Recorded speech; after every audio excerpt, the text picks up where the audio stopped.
Good evening. It is Saturday night. It has just gone 8 o'clock, and we are back once again doing more Doctor Who. And I can only apologise for last week. But tonight we are doing Colony in Space, and with me tonight, of course, is Chris. Say hello, Chris. Hello, Chris.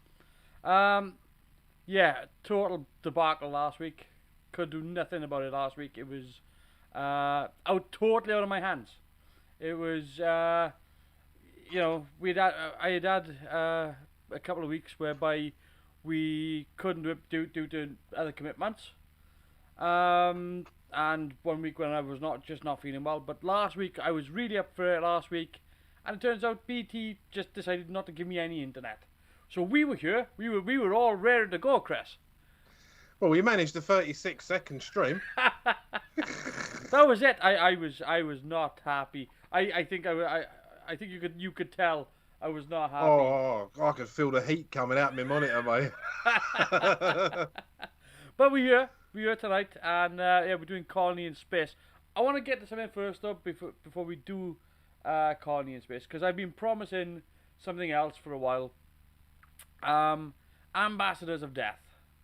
Now, I've decided what I'm gonna do here, because we've actually deleted our Ambassadors of Death watch along, and so what I decided to do is that, you know, the scene that I'm replacing, which is the if you don't know what I'm doing, episode 5 of Ambassadors of Death. The visual effects work in that episode is absolutely shocking, and it's not shocking by today's standards. It's shocking by the standards that were in the episode itself. So I'm gonna redo that effect sequence. The thing is, though, I've made a slight change. I am gonna be doing the effects for that sequence, only doing it using what was available in 1970. In other words, I won't be using motion control. I won't be using any flash fancy new technology stuff. Won't be using any CGI. It'll only be stuff that was available in 1970. The other part of it is that because of the way the BBC operate, I cannot inject any footage from Ambassadors of Death into the sequence. So instead of just replacing the two shots, what I'm going to do is I'm going to replace the entire sequence. I'm going to do the entire launch sequence from start to finish.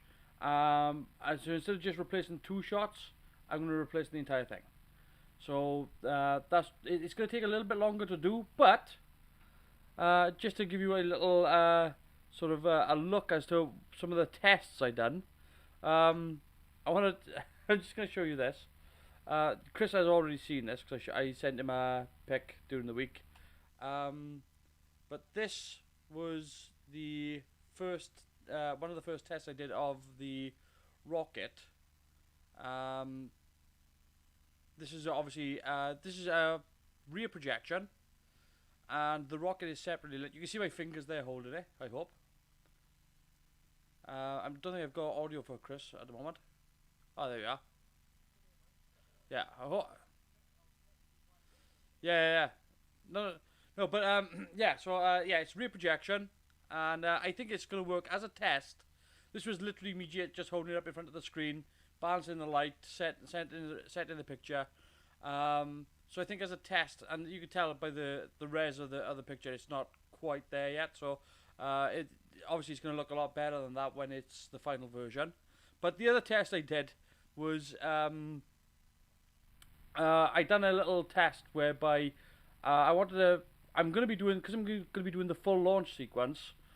I'm going to do a ground view as well. So to do that, I thought, I know what I need is fog, right? Because it's supposed to be launching from London. It's supposed to be launching from England. I could have done that for you. Well, you see, this is it. So I've already got a smoke machine, and I went online. I went online because the smoke I've got for my machine, it normally dissipates in about 2 minutes, right? And it's a disco fog machine. It's nothing special. So anyway, I done a test, and I thought, yeah, this looks great. This looks fine. Everything. I then went online to a company called Fogworks, And I said, look, this is what I've got. So it's only a 400-watt machine. It's nothing special. Blah, blah, blah.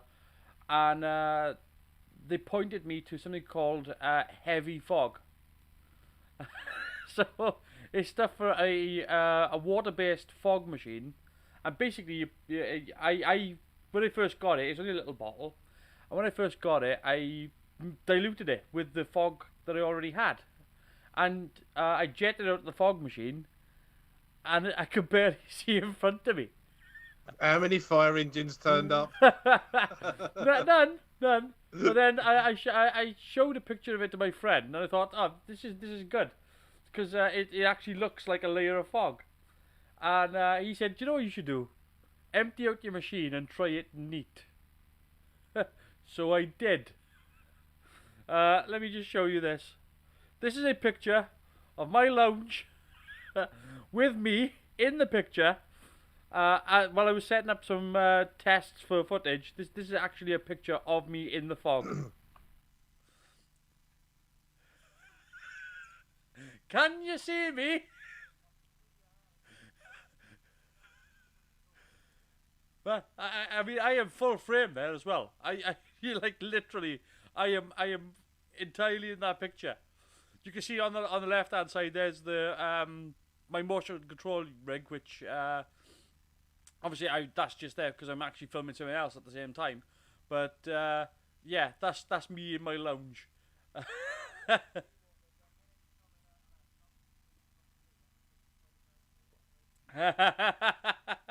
Well, I'm good with that, but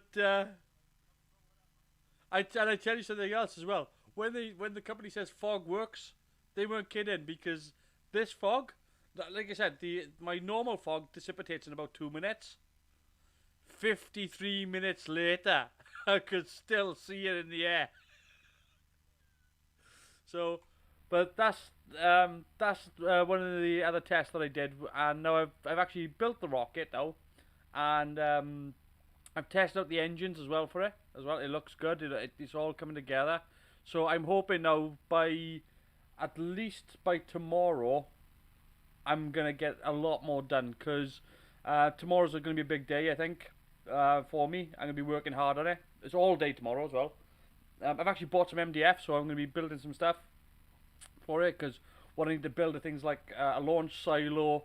I need to build an earth shot. I need to build the earth shot. By the way, like I said, I'm not going to be doing anything that they couldn't do in 1970.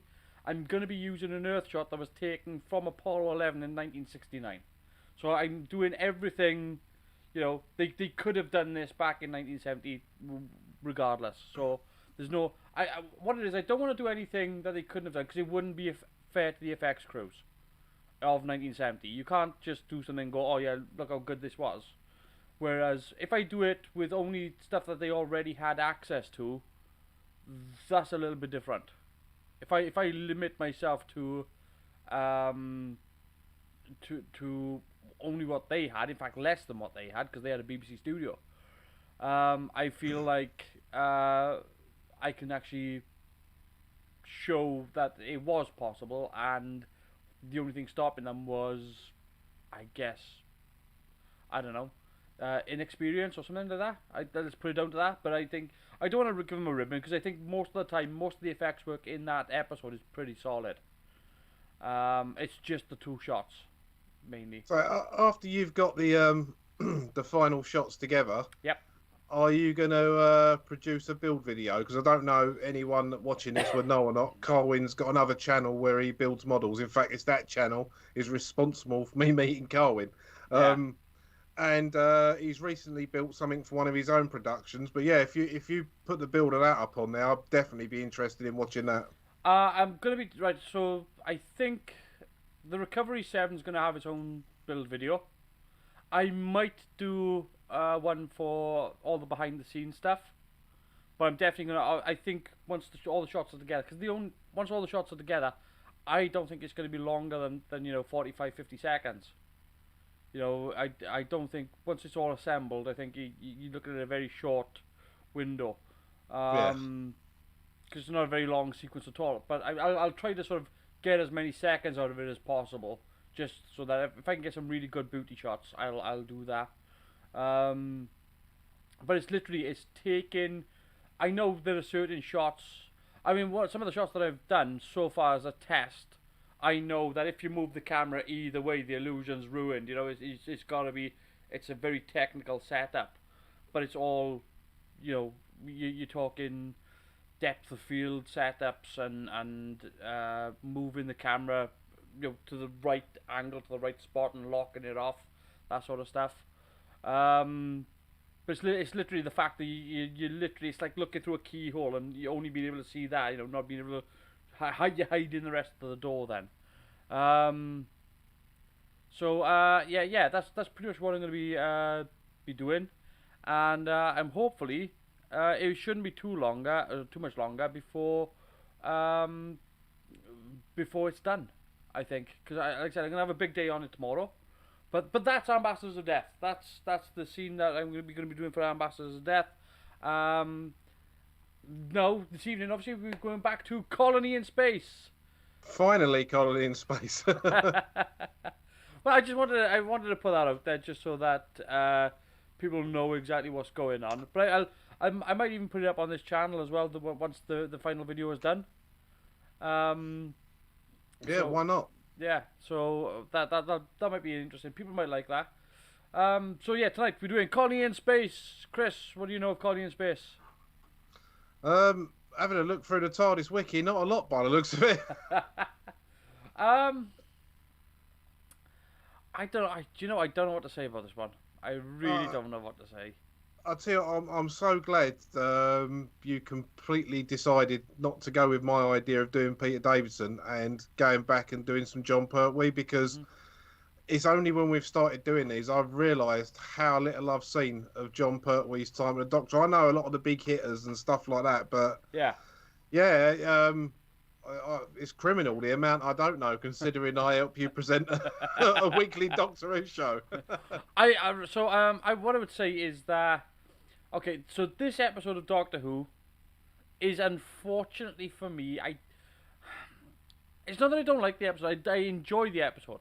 Okay, it's six parts, but I think there's something missing from it, and I can't put my finger on what it is.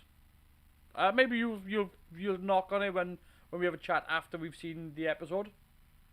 But to me, it feels like run-of-the-mill Doctor Who, this one. I guess at the time when they did it, it was felt like something new because they'd been so earthbound. But this is people in costumes in a quarry talking about aliens. And when you actually see the alien itself, I don't know. It's laughable. It's quite laughable. The thing is, when you use the phrase "run-of-the-mill Doctor Who," I think to myself, well, that sounds like the sort of thing I want to watch. It is. No, it no. I know. I'm kind of painted that the wrong way. The stuff that you can expect from Doctor Who is that it's a quarry, but it looks like a quarry, I'm afraid. I don't think this. I think there was a problem with weather or something like that, and it had been tipping down, and the actual quarry itself wasn't looking very good. I don't think it was photographed the best, because you could actually see where, you know, trucks have been driving in and out and things like that.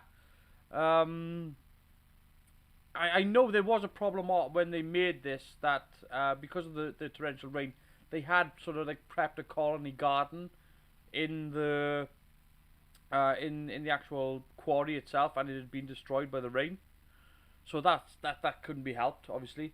But I think, like, what I think is lacking with this episode is that it doesn't do anything surprising. That's what I would say.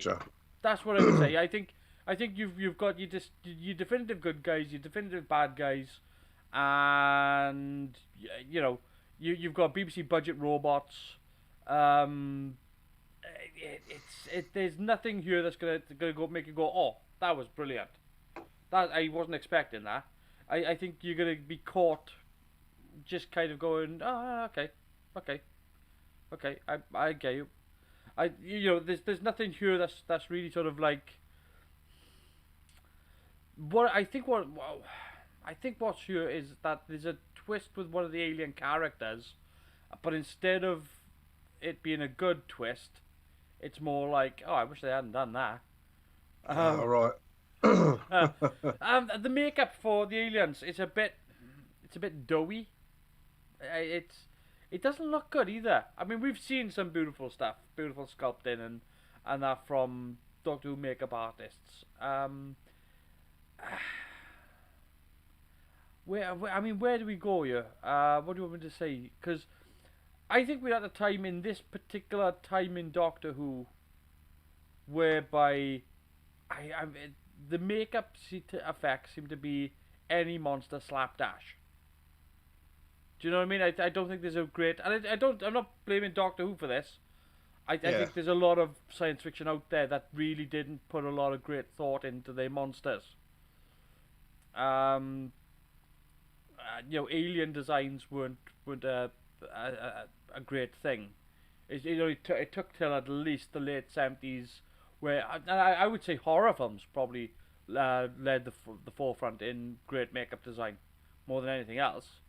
I mean, if you're going to look at anything that pushed the boundaries, I would say, yeah, makeup design was probably it. Um, I mean, I'd imagine, towards the late 70s, Star Wars helped somewhat. do you know? I don't know. Because I think if you look at the original Star Wars before George Lucas dicked around with it, I think you've got some pretty bog standard Doctor Who monsters in that.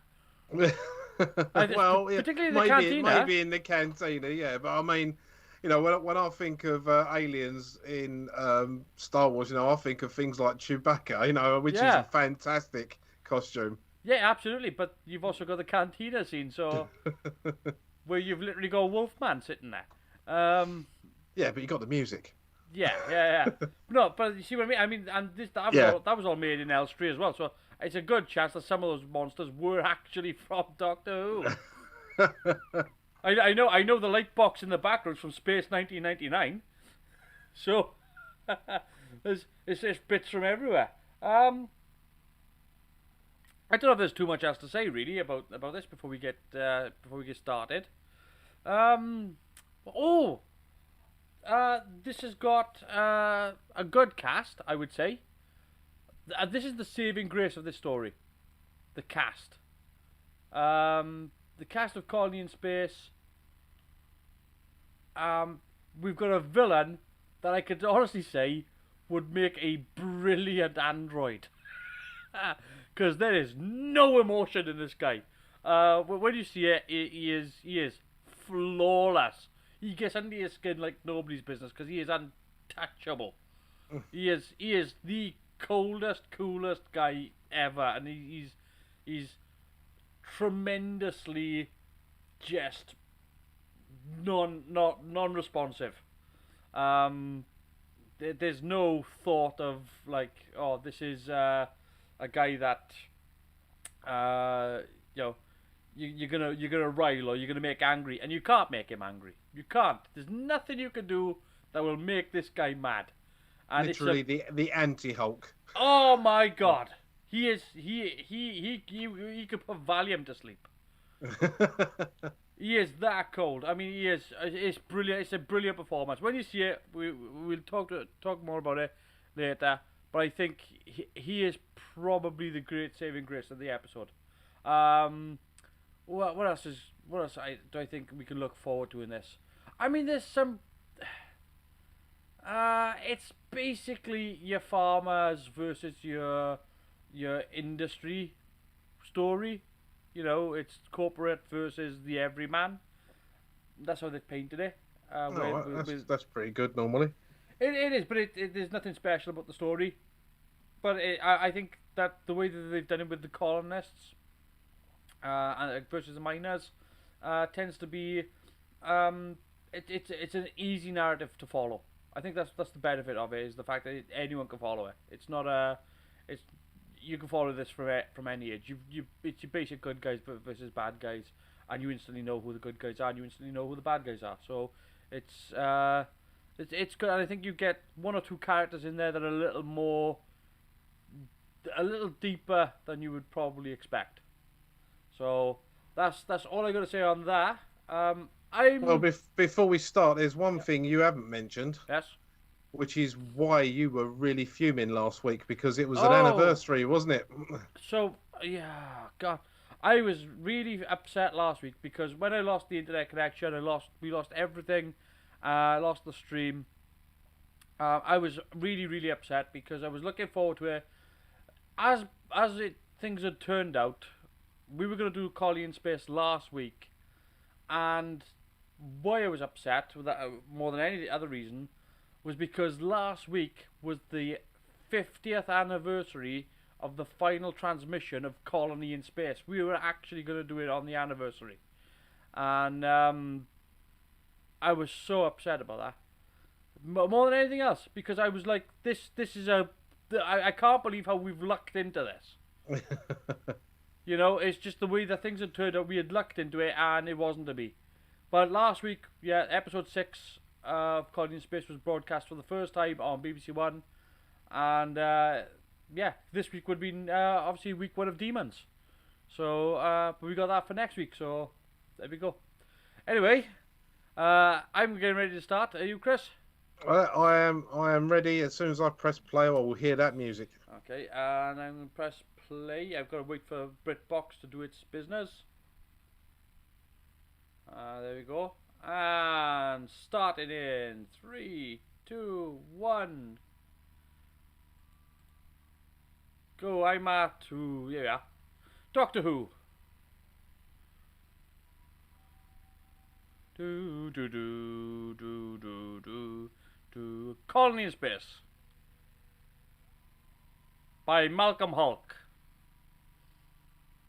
Talking of Hulks. Yeah, the incredible one.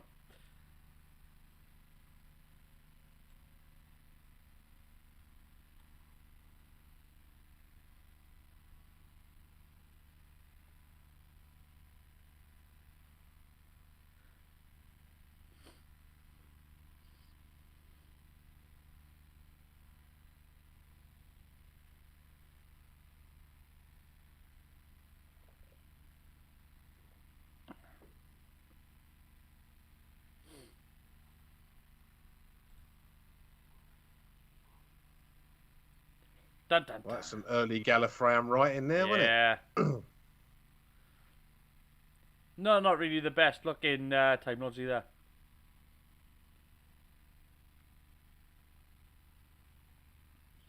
They didn't do Gallifrey very well.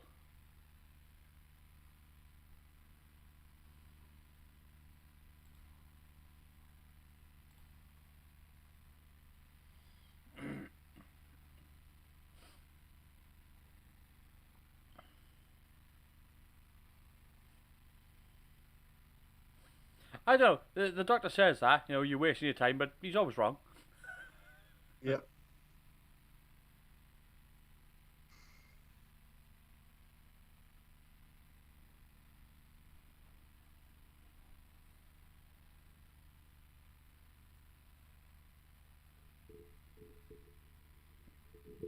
What?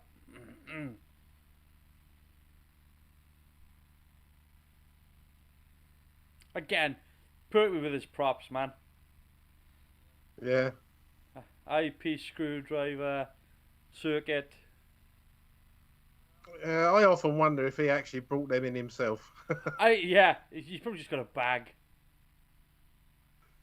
He probably walked through the BBC prop section and just picked off the shelves.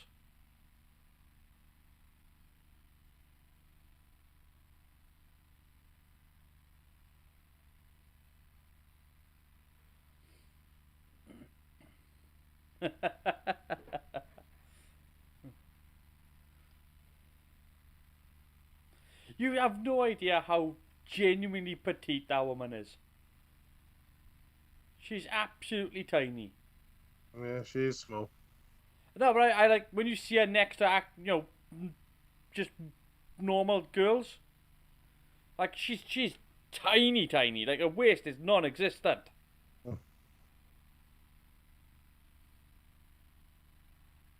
I never liked that bloody background behind him there.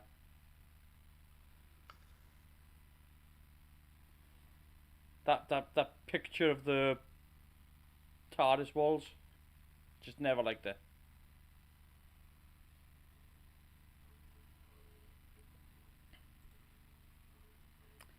Hang a sec. What am I doing?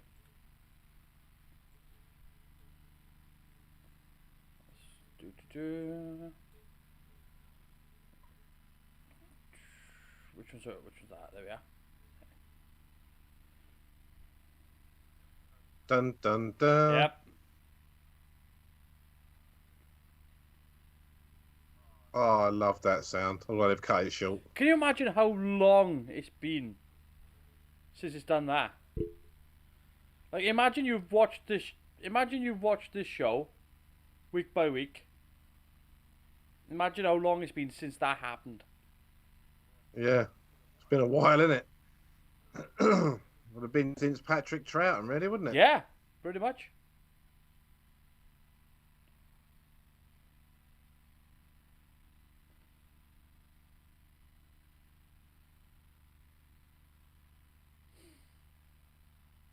The BBC department's having a nightmare. That's what's happening.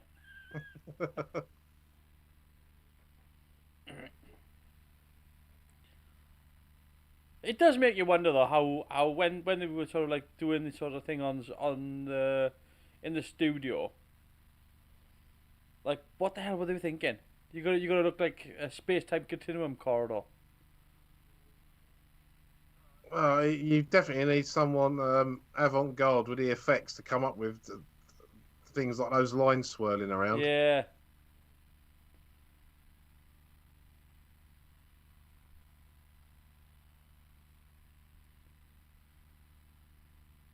And again, this is something I was saying about before.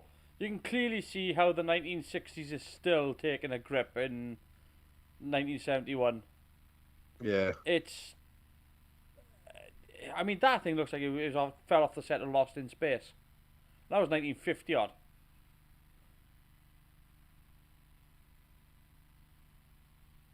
Oh yeah, I forgot about that. It had been so long since they'd actually done a TARDIS takeoff that the director forgot how it was supposed to look.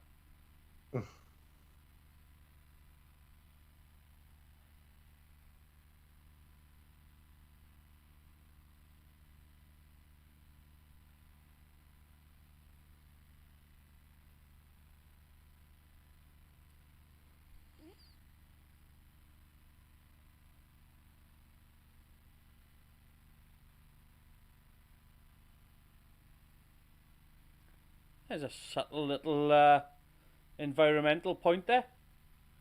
Yeah. Without standing there going, plastic is bad, everyone. Plastic is bad, everyone. Look at our big plastic set. Yeah.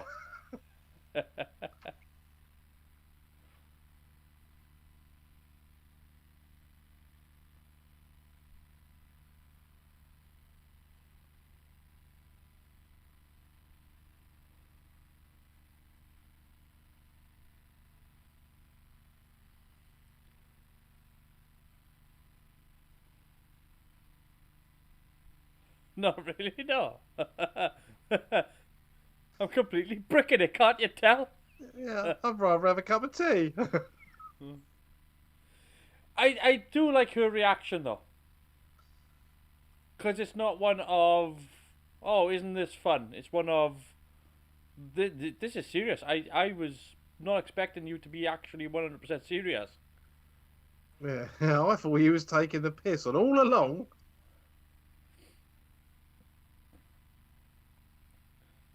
I think genuinely most of the time the setting works for this with the quarry. But I do think that there's not enough genuinely well put together shots.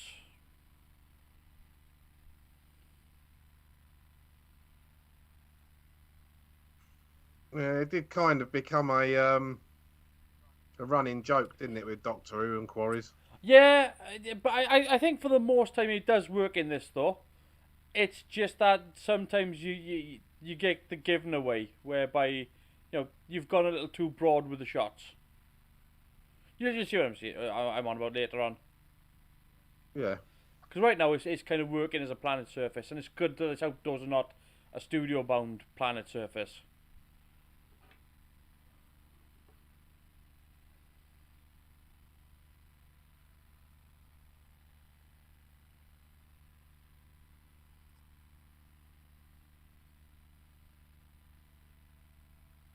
The music's a little heavy in this as well.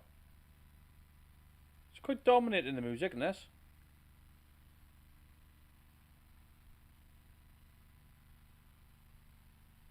I mean, it's good sci-fi synth. Yeah, but it's loud with in the mix.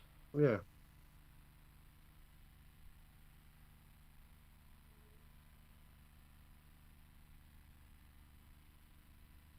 Chops in the neck.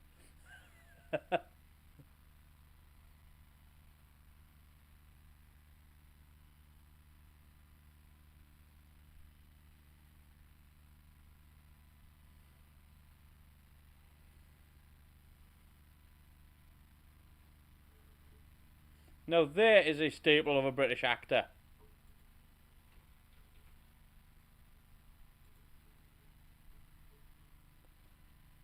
Blimey, which one? I know. I mean, it's... Oh. What's happened there? IMDb has changed. I wasn't expecting that. Yeah, obviously you've got John Ringham as Ash. Helen Worth's in this as well. Helen Worth? Yep. She of the street? Yep. She's a young, pretty, happy-looking thing in this.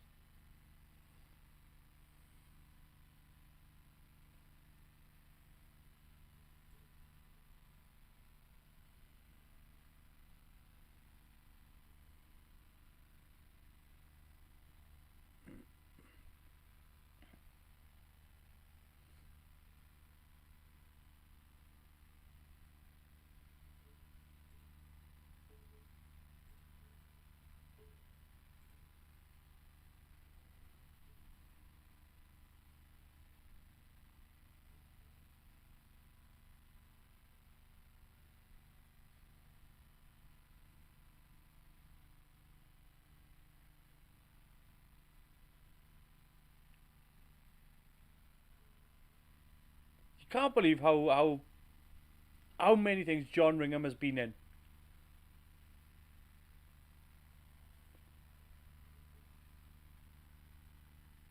Like he was very much a part of BBC and British TV.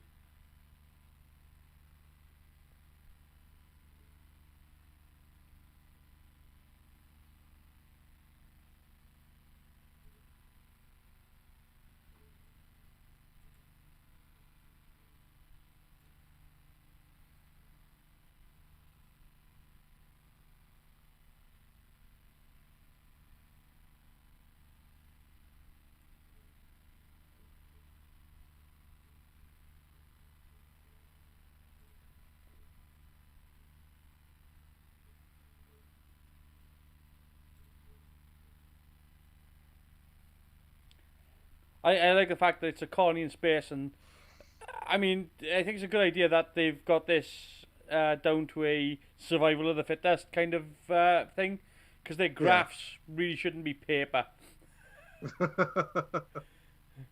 You know, I think that this is supposed to be like 2472 or something like that, and they're still like drawing stuff on paper. So I think maybe it works in favour. I don't. It's one of those things. I do find this set very reminiscent, though, of the Impossible Planet and the Satan Pit sets. Particularly, yeah, I see where you're going with that. Particularly this scene as well with the kitchen, because you can imagine Ood being there.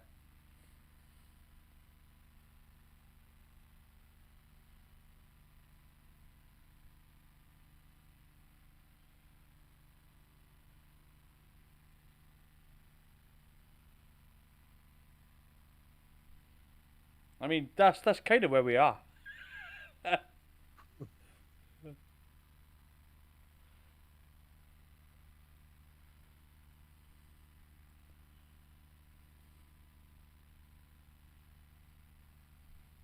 And there she is, Helen Worth.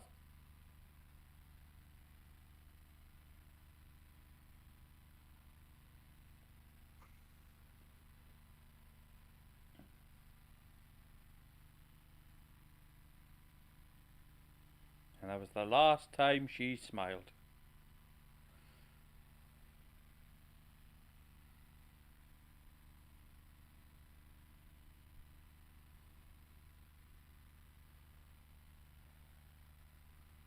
There you go.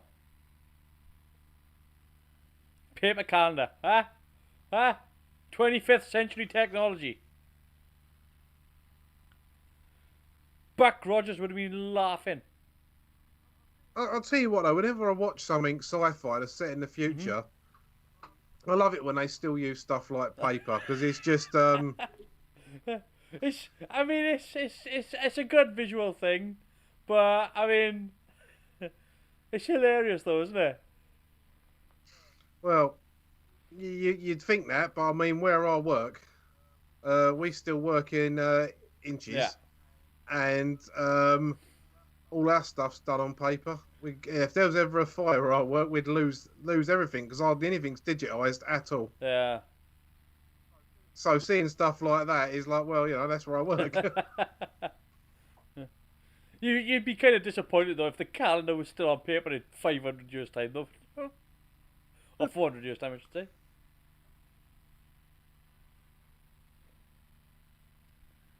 About 350. Yeah, we're catching up.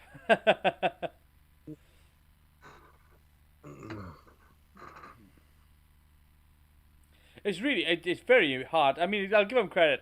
It's very difficult to predict technology. Yeah. Somebody just had a lizard.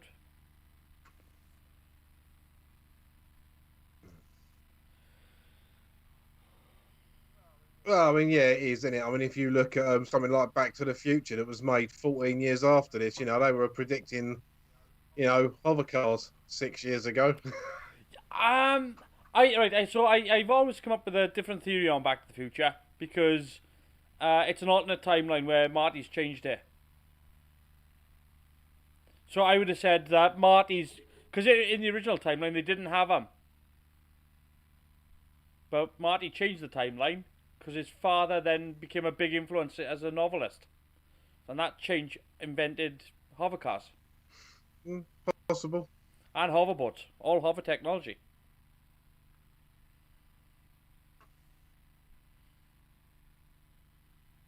So I just look at it as it's the parallel world. In fact, Doc Brown actually kind of points out on the board where you did get a divergent timeline. When Martin changed it in 1955, so we'd be in the original timeline without hover technology, and they're in the alternate one.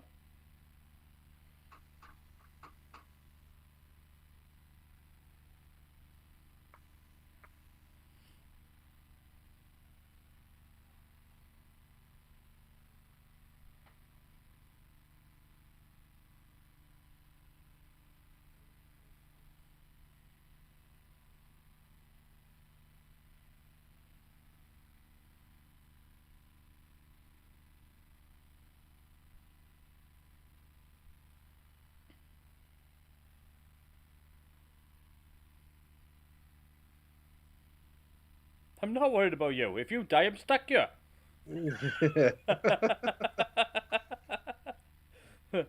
He never thinks of that. He never does.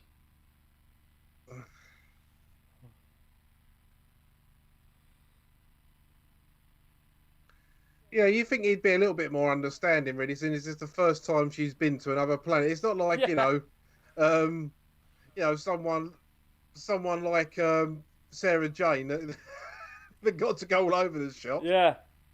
First time on an alien planet, like she's absolutely bricking it. She was terrified to step outside the TARDIS.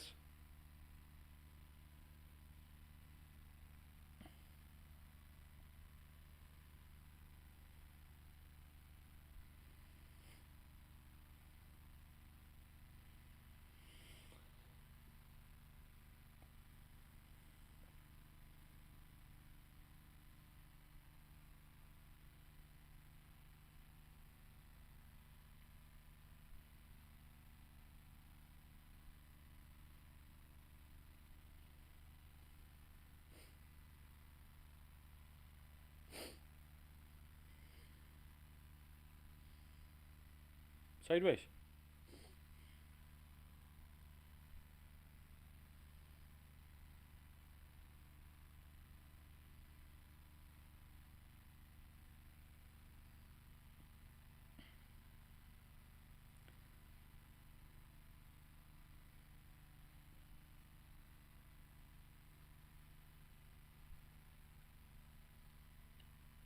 So this is a good scene because it paints the desperation of the colonists. Yeah. It's kind of like, they've put everything into it. They've backed into a corner now. It's literally survival.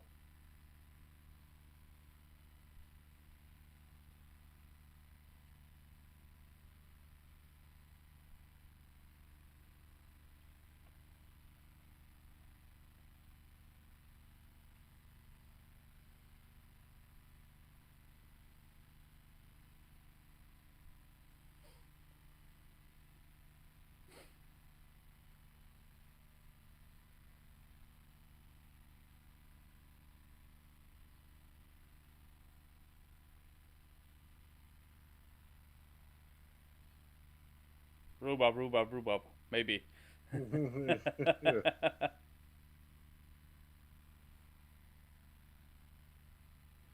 Latrine.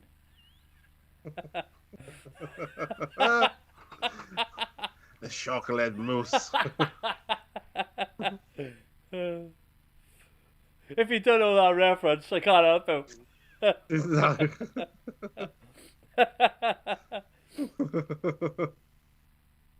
I think it's a pretty good set that they're on as well. Actually, this whole because you got the office set, you got the canteen set, you've got the storage locker, but you've got this staircase that just goes up and you go to other places. I think it's quite effective because you don't know where it gives you options of going to different areas that you haven't seen before. And it does look like a ramshackle sort of put me up base It's a barn. made out of old bits. Yeah. Yeah, it's a space barn.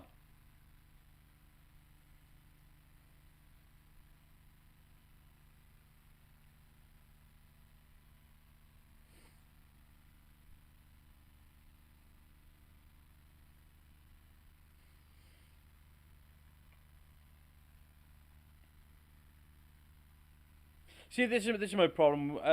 The makeup isn't very good at all.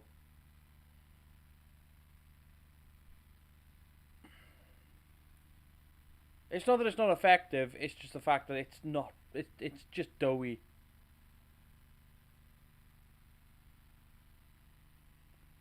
Yeah, it is. They just look like they're wearing helmets. Yeah, it's a bit very sort of. I think there is a design there that they could have stripped back and become more effective. But I think like what they wear in there is actually more of a helmet than the makeup. Yeah.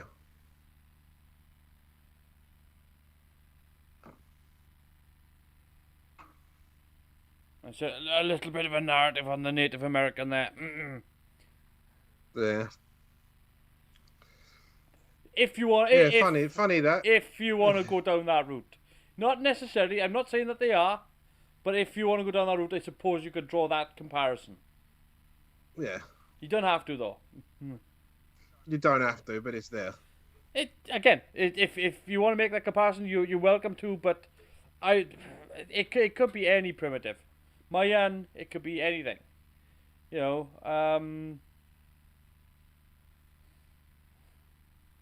I think people would tend to think though Native American. Again, put with his props. God damn, he knew how to work a scene.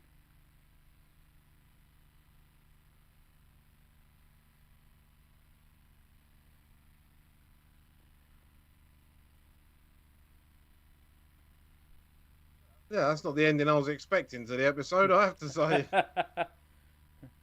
It's quite. I mean, this is a good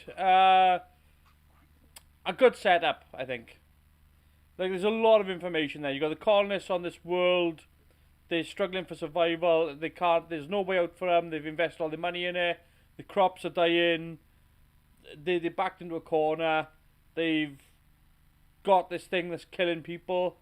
So So they're desperate. Um, Bloody hell, we've only just got to the end of the cast list. yeah.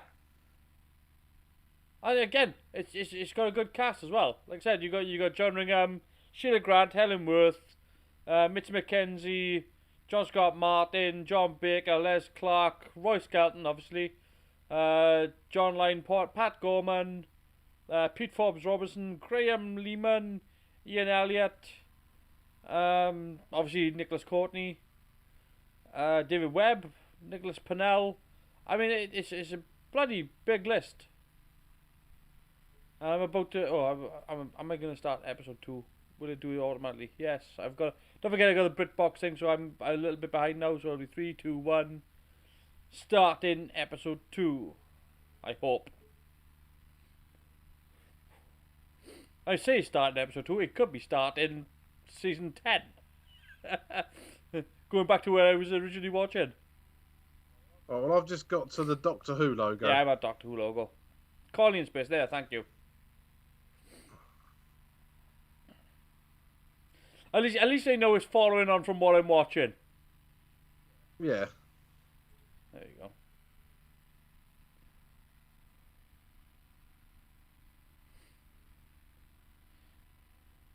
Jupiter Mining Company as well, that. Yeah.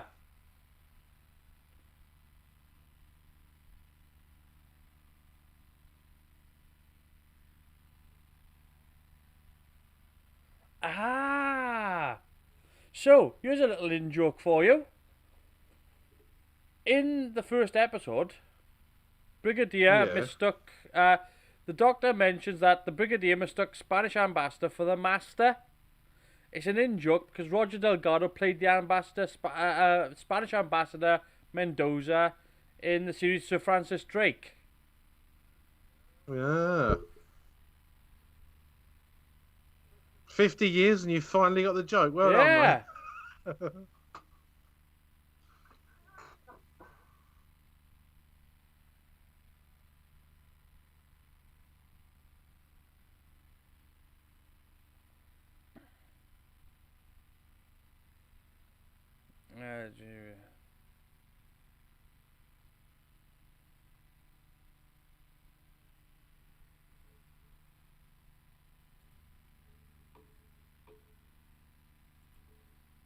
I don't like that robot. I'm sorry, I think it's a bit crap.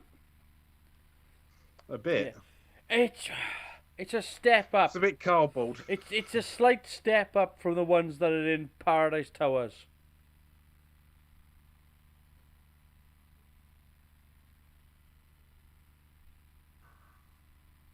Or is it? I don't know.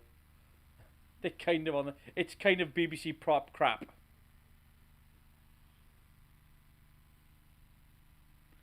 The sets are alright. I like these habitation pods, though. Yeah, they're not bad at all. It makes sense that they're in these clusters, you know.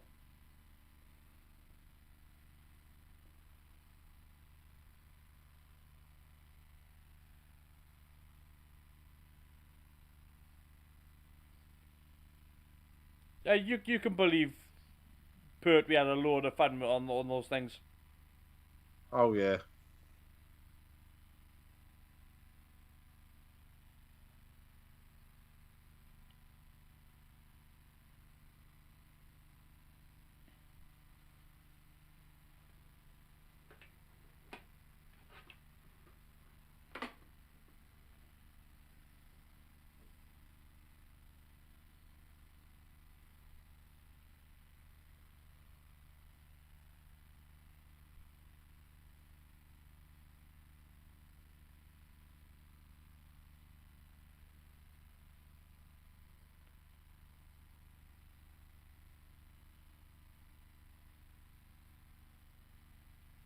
I you said a nice little thing. I think anyway. This show is set in the 2470s. Yeah. So I was gonna say, like, you know, oh, it's a shame about the haircuts because the haircuts are very 70s, but it's 2470s. So why might maybe 24/7. Yeah. There's just a lot more beardage going on because they're in a colony. But I think the costumes are very effective.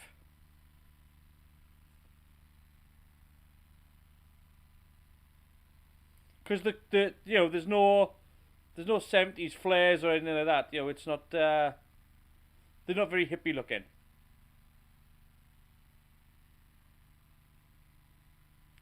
Who was the I mean, some of the hair and beard styling in this is quite medieval, isn't yeah? it, as well?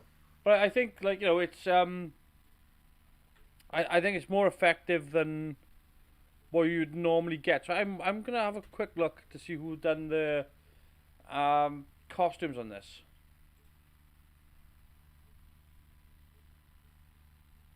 So yeah. What if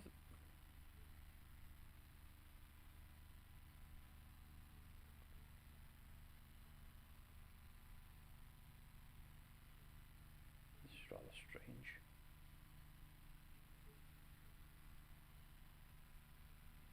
Aha. So the makeup department was Jan Harrison Shell. Yeah, I mean the colonists, outfits and styling is perfectly Yeah, acceptable. production to designer was obviously Tim Gleason, who, as usual, done a pretty good job, I think. Costume design by Michael Birdle. I want to just have a quick look to see what else he's done.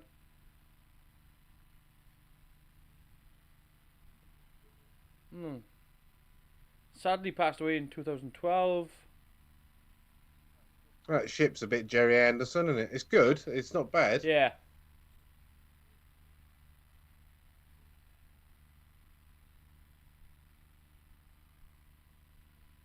Ooh. Colony in Space and the Armageddon Factor as well.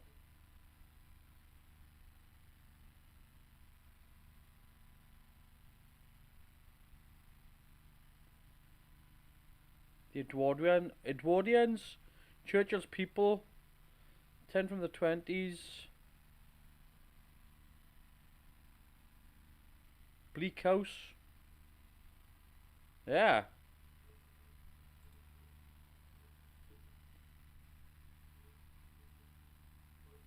Now then, Well, that there's guy a there, familiar face. not him. Yeah, he was in EastEnders, Yeah. weren't he? And the Professionals as a barman. I want to look, yeah.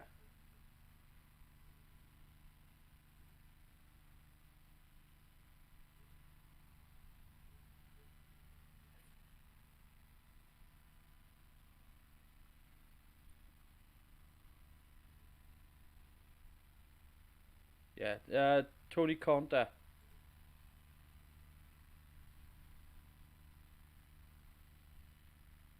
Yeah, he was Roy in EastEnders for 565 episodes. Yeah, I know he was in it for a while. I mean, that's a career right there. Just 565 episodes. Not the best blue screen effects.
Morris Perry in this as Dent is just. I think he's a brilliant performer.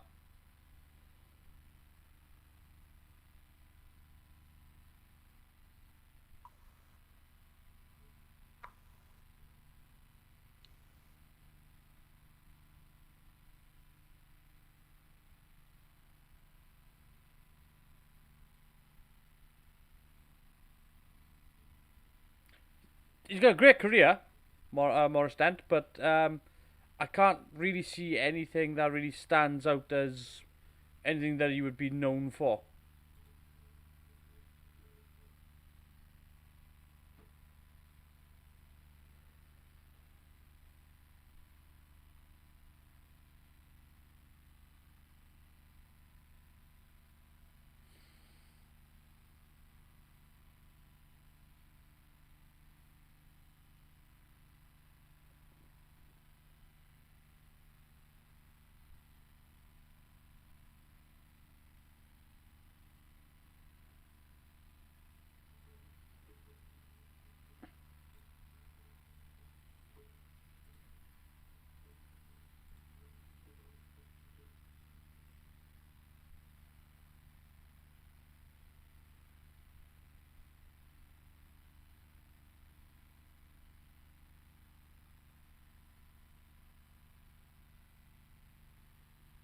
I don't know if that's an actual math.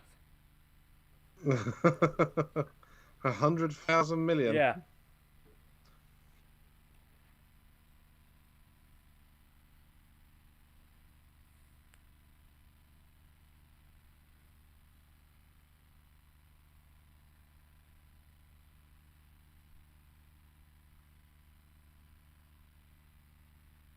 I mean, 100,000 what does that equate as? What is 100,000 million? It's 10 billion, isn't it? It depends if you're using the American billion or the British billion, I suppose. I don't know. I've got to Google this. I've got to find out.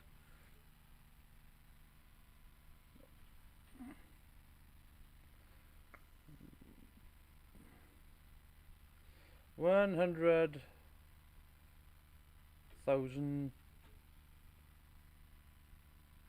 What are you Googling? 100,000 million in actual numbers. Yeah. 100,000.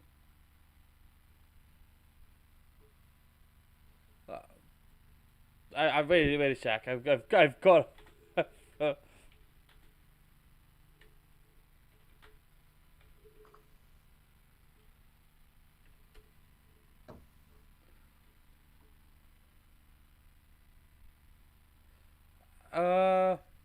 Luke So- Ozer has joined us, by the way.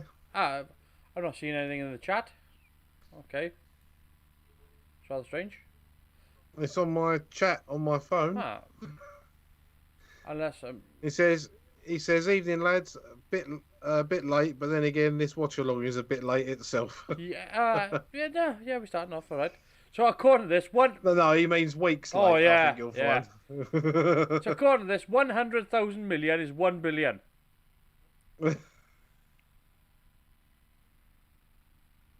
That would have saved on syllables and airtime, wouldn't it? According to that, it's 1 billion, or on the short scale, it's 1,000 million, or a milliard. As far as I can tell.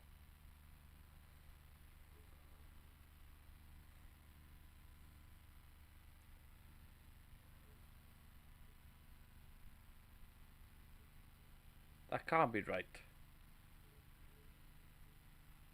Number notations, I guess. Well, according to Luke Ozer, it's 10 billion. He just worked it out. Well, I thought it was 10 billion. That's 10 billion. Is that 10 billion in American billions? Because there's a lot of confusion around the billion. Yeah. I thought a billion was a million millions. That's what I thought a billion was.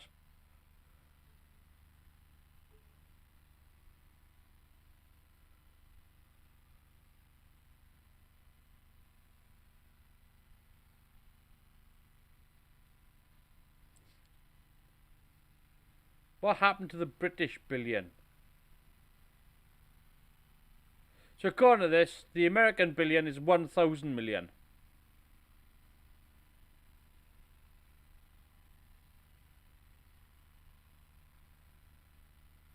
Yeah, and our billion used to be a million, didn't So it? 100,000 billion would be 10 billion, wouldn't it? Well, that's what Luke Ozer said. Yeah. Dr. Go Kung Fu. Right, why have I got nothing in the live chat then? I have no idea.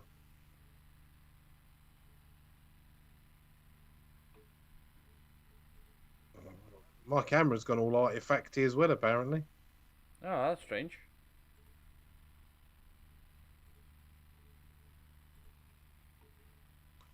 It has. Let's have a look at you.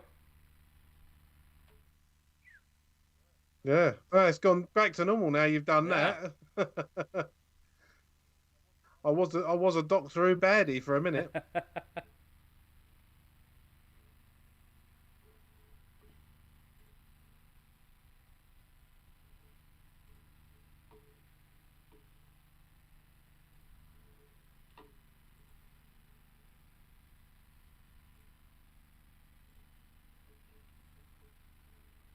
Yeah, well, he would do. He's not going to catch anything. He's antivirus. But it's here all week. Try to veal. Oh dear. Yeah, I think the primitives, as they're calling them in this, would have been a lot better if they'd have had proper hair pieces rather than what they've got. Yeah, it's just a mask, and they look very potato face doughy. Again, I think there is a design there that they could have scaled back to makeup. But Yeah, again, we talked about this earlier. You know, it's not only sort of until horror took over with the makeup, things like Hellraiser and stuff like that. Freddy Krueger, that's where makeup really took off. It wasn't really considered. I don't think it was really considered a very serious thing.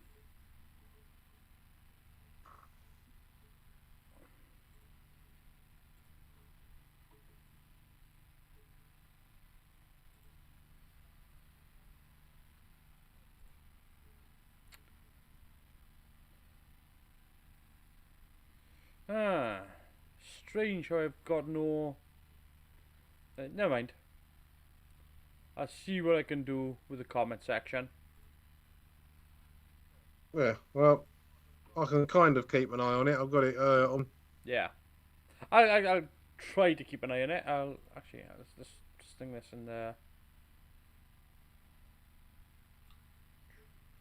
Oh, that's not what I wanted to do. There we are. There we go. Everything's bright.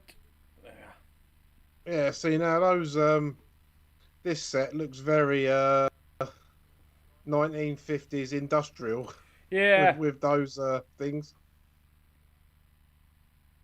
I'm just gonna stand here and let you stab me. Oh, oh! Don't want to be saying that.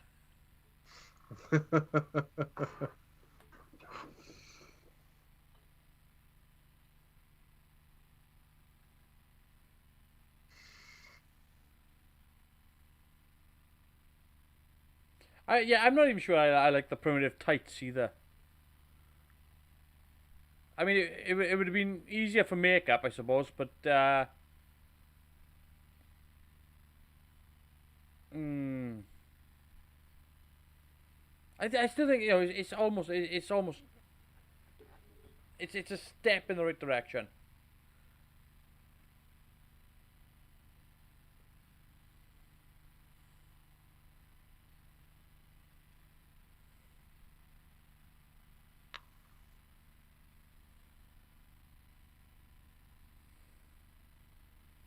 Crash zoom.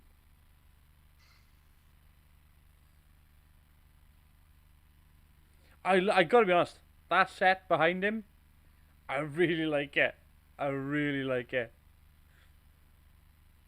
Well, at least that looks what we would call back then futuristic. Whereas that room they was just in where the killings took place was very just looked like they dragged some old units out of a 1950s factory. Yeah, but I like the fact they got these sweeping curves everywhere, Yeah. and that's very expensive to make, particularly back then. All was missing there to finish it off with some holographic screens, isn't it? Yeah, oh yeah, yeah. I'd have been livid.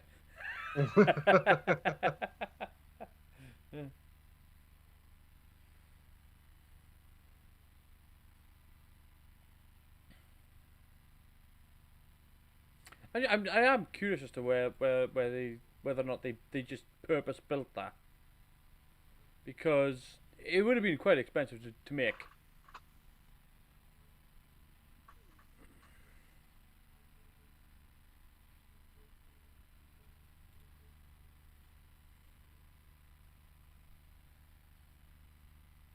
That man could have been bloody Landru. He's just got no emotion at all.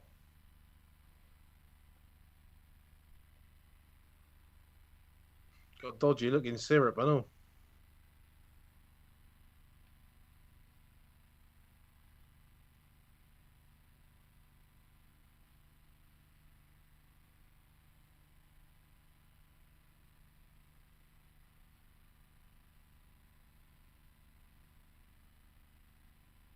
I mean, that's his frustrated face.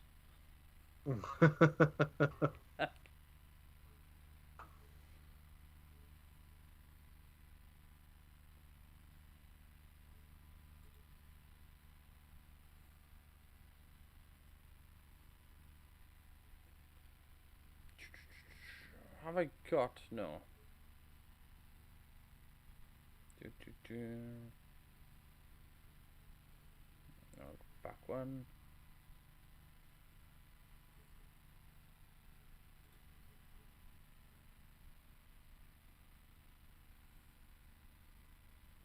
Ah, so the AMC robot was originally a humanoid design, but they changed it Yeah, right. because it was easier to Let's make be a honest. box. Yeah, a humanoid one would have been probably bad. I don't think they landed a good, to be honest. No.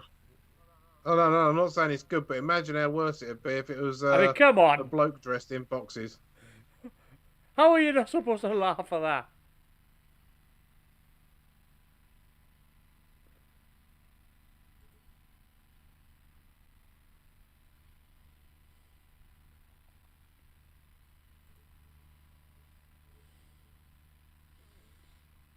Well, I mean, it's just the fact that it's just there, and all it can do is this.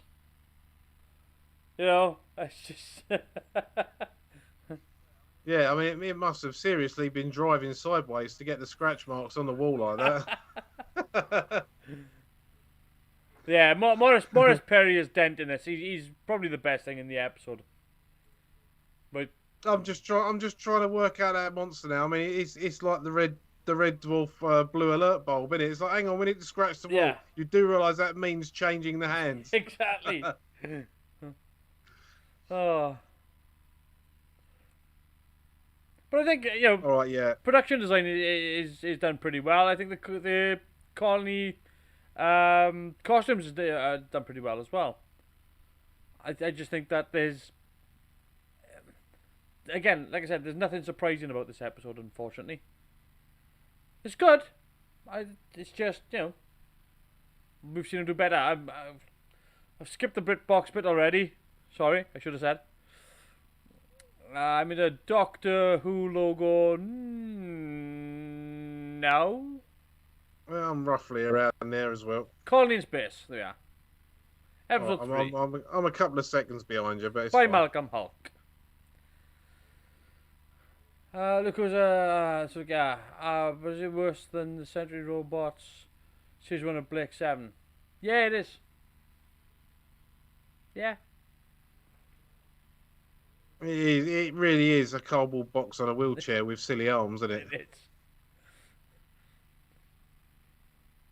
So, somebody is literally inside that, just pulling two bits of wood like this, two levers. It's got elbows that it can't use.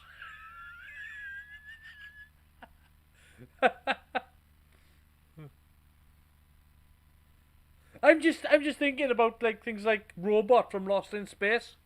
How much better that was, and that was like 20 years earlier.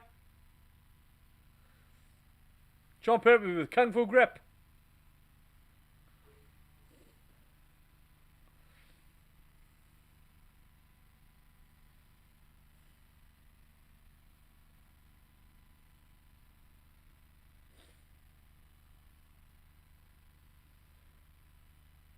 When in doubt, smash Yep. it.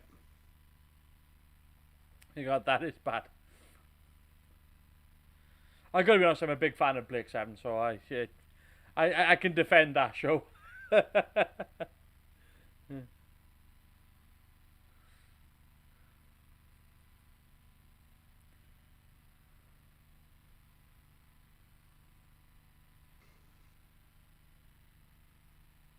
You can tell how old this is because Helen Worth hasn't turned into it. Yeah. Again, she's young and cute in this.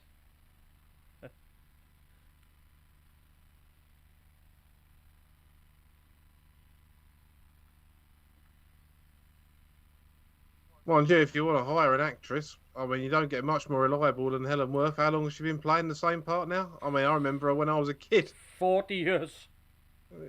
At least. I will look that up.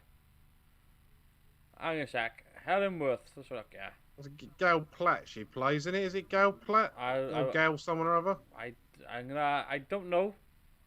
I've never really watched Coronation Street. I know of it by proxy, but I've never really watched it.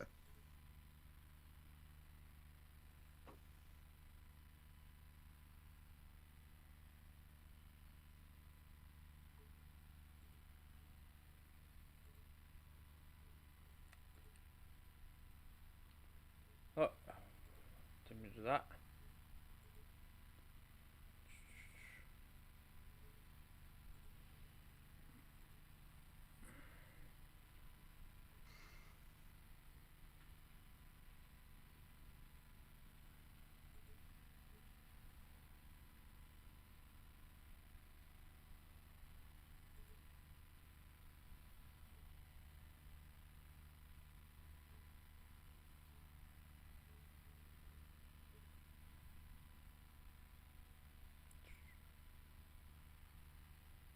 Ukoza said he can defend almost anything in Blake 7 except Brian Croucher.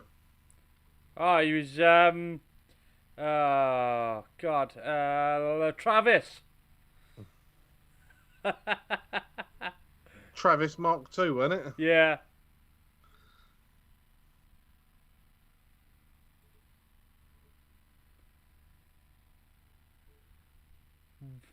Helen Worth, 3,671 episodes of Coronation Street, 1974 to 2021.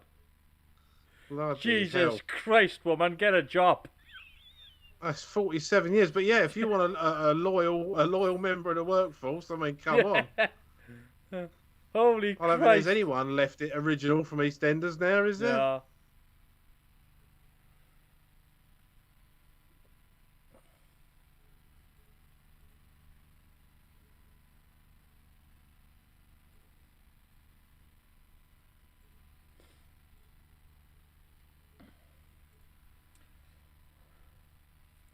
I don't know, Brian Croucher was a sort of a chew the scenery kind of actor, wasn't he?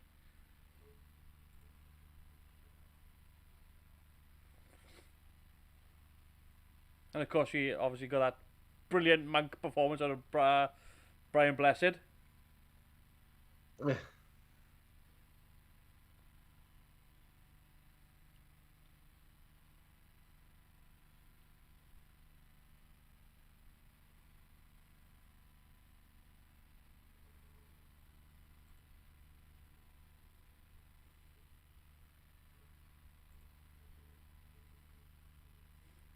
I mean, it is kind of important. She's got a point. Yeah, well, Doctor. Well, The TARDIS has gone missing. You're a bit screwed. Yeah, the Doctor's been doing it for years. All right, he's had a break, but Yeah.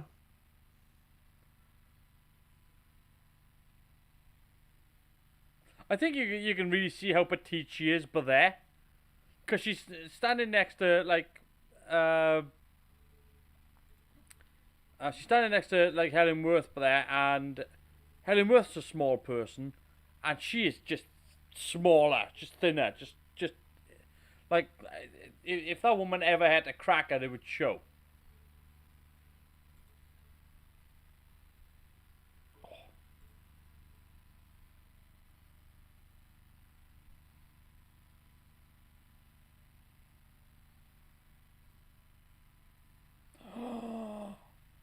Dun dun dun.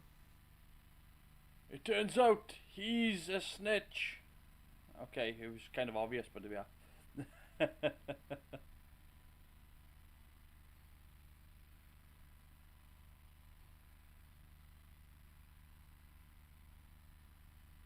No, that doesn't even have arms. Probably because he probably couldn't fit in the set.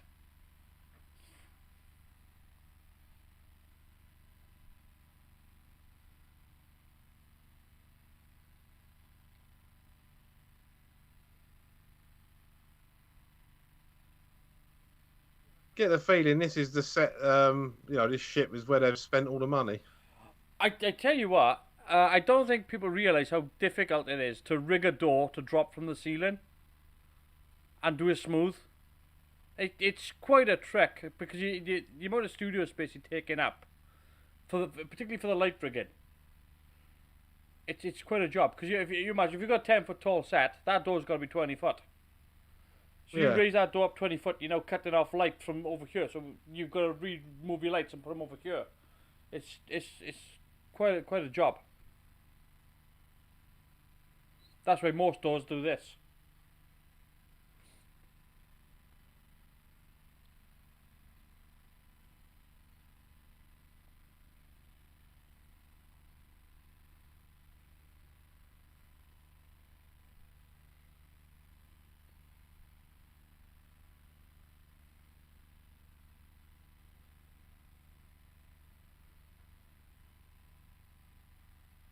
Jesus Christ, man, showing emotion. I love him. I love him. He's brilliant. It's hard to take him seriously under that air, though. But yeah, he's playing cold very well. Cold. Yeah, positively sub-zero. I've seen bronze statues with more emotion.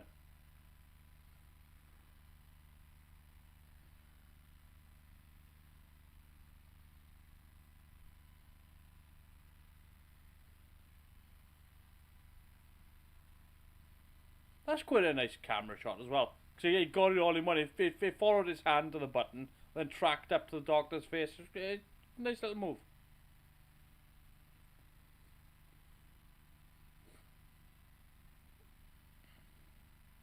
I don't think there's any great camera work in this, but there's some nice little moments.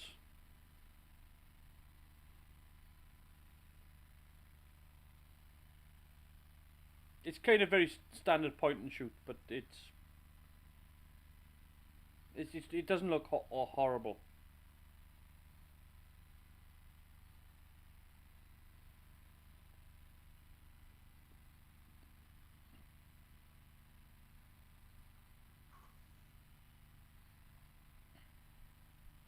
I don't know what a scanner is. He'd be monitoring us on his scanners. What's a scanner? Is that like a scanner, Doctor?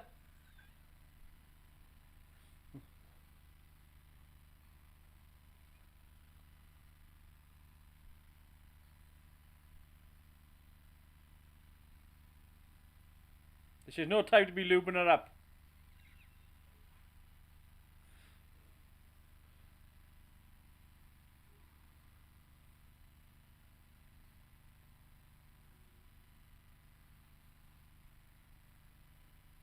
All I need to do is dislocate my thumbs.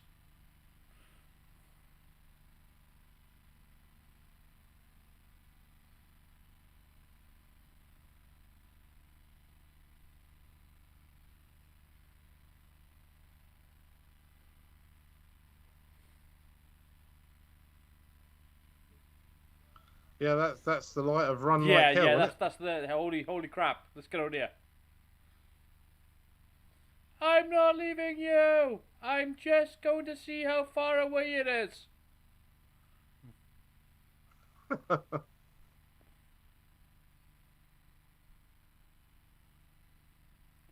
Yeah, watch this guy firing his gun now. It's like he's throwing the bullets. He's like, what are you doing, man? It's completely the wrong direction. It should be like that. No, not like that. The Perhaps bullets, he's just going for a little bit of extra oomph behind the bullets. yeah, he's just putting a bit of extra throw behind it. Bit of spin on it.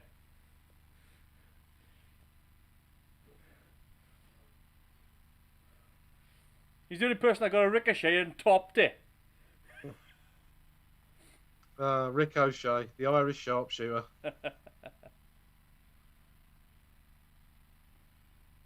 See, shots like this is where I think this location works really well. Yeah, it does. It could quite easily be an alien planet. But I think there's not enough of it like that in this. I think it's they go into this sort of territory now, and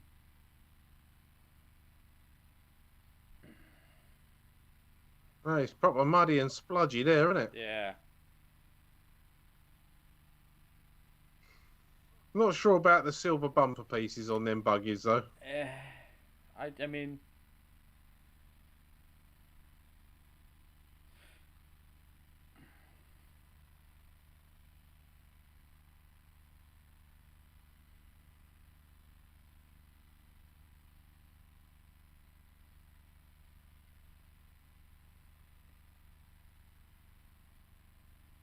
see, even a shot like this with that door sort of ground into the wall, I think works well because it implies that there's something there, there's something behind it, that there's something built into the mountain.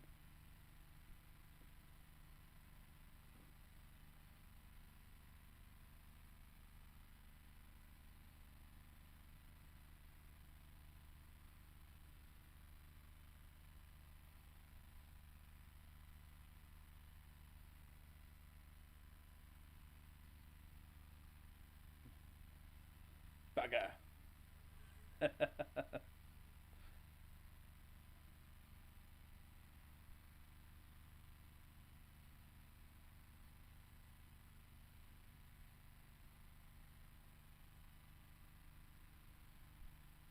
See, so they are trying stuff with the characters. You know, they are trying to layer these characters with a bit more, to give them a conscience and to Well, yeah. I mean, they're painting the company men as baddies, Yeah. and yet they've got a good one. And they're painting the colonists as the goodies, and yet they've got a bad one. So they've got the opposite on each yeah, side. they've got their own sort of each one's got their own.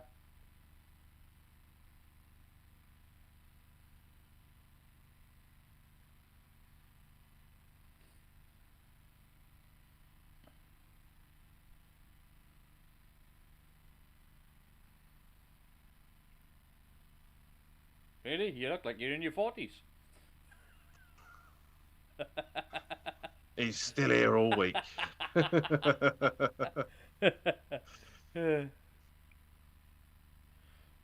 Oh dear.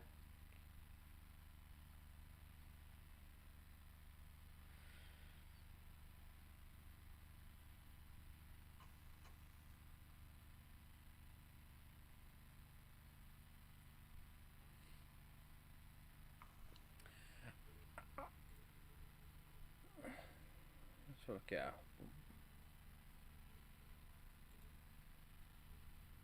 I'm wondering whether or not the minerals ever come up again in Doctor Who. I don't really recall it.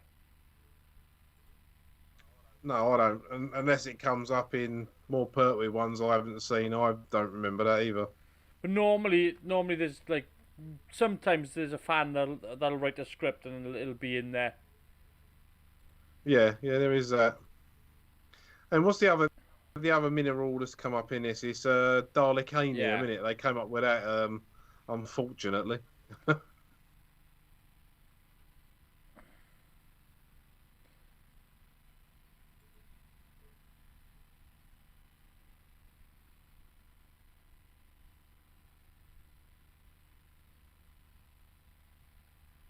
Duralum.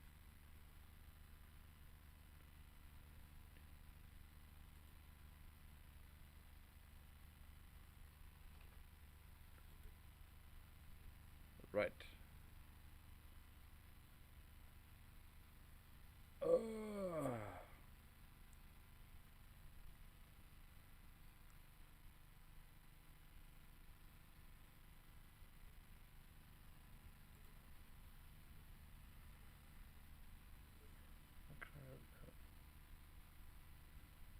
Oh, okay.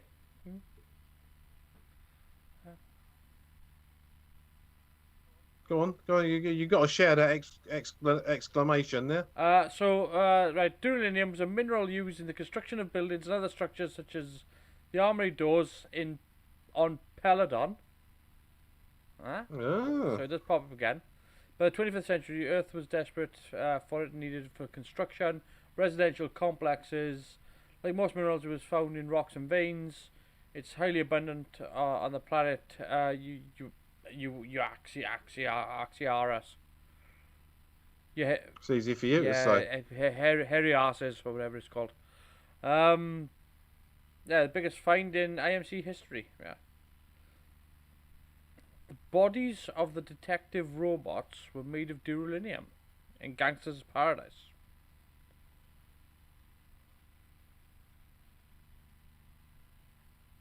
The spade of the 12th Doctor's confessional dial was made of an amalgam of duralumin and dwarf star alloy. Huh? Well, how about that? Yeah.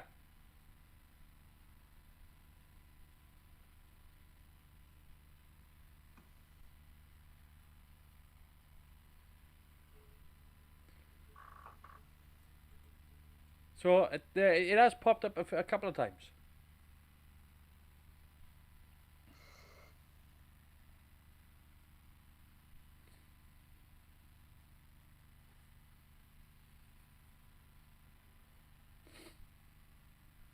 Which is still better than actual suicide. Well, yeah.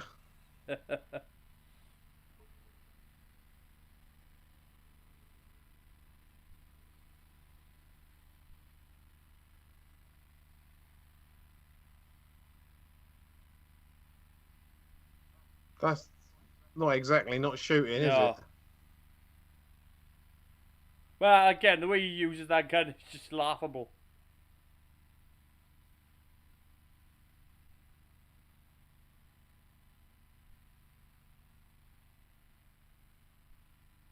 Dwarf star alloy, yeah, that's what it says. Yeah.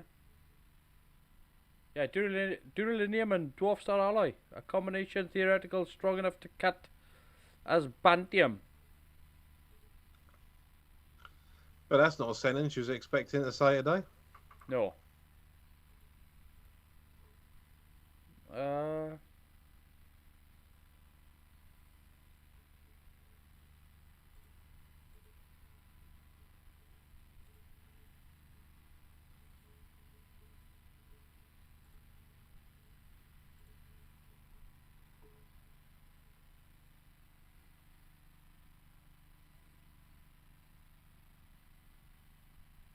I don't know if he fell over for the chop or the fact that you just had his ears screamed in. He was disabled by his eardrums.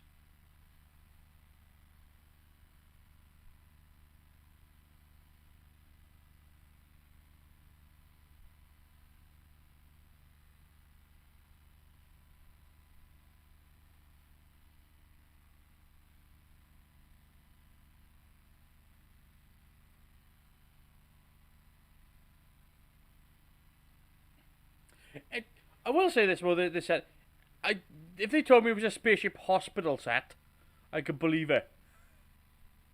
I don't know about a mining ship, but it's Yeah, it has got very hospital colours. yeah. The doors were the round windows as well.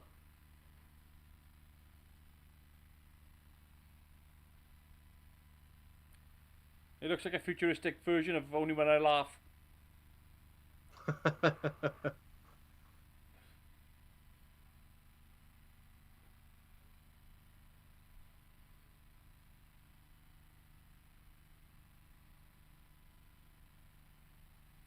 Pertwee looks quite striking in that costume, doesn't he? Yeah.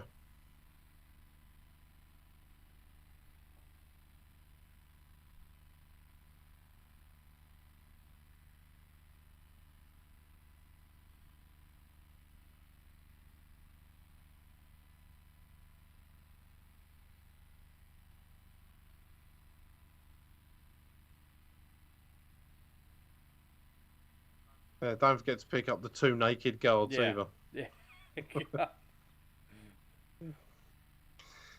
There's 2 guards somewhere just lying I in their know. pants. Yeah. Hopefully. Like, can you imagine like, one of the guards just decided to go commando? Or if one of them 2 thought, I'm really party, I'll right down to the underpants and the I socks. am not wearing those.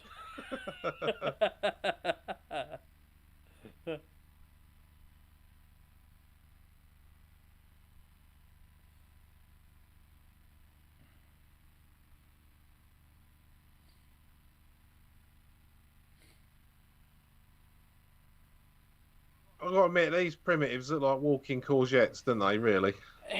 It's again.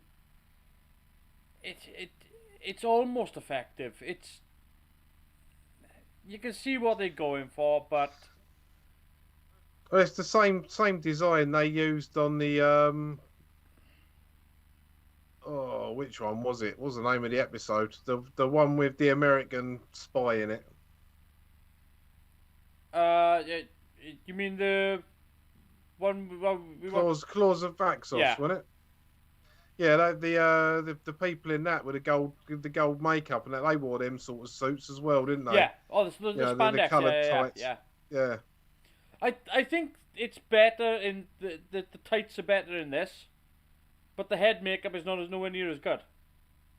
No, Um, not even remotely. no, and again, it's very potato. It's almost Elephant Man. It's really, but it's nowhere near as good as that either. So, what do we do with that?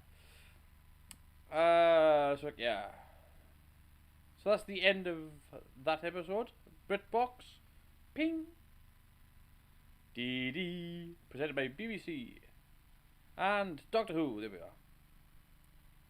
DD, DD, DD, DD, DD.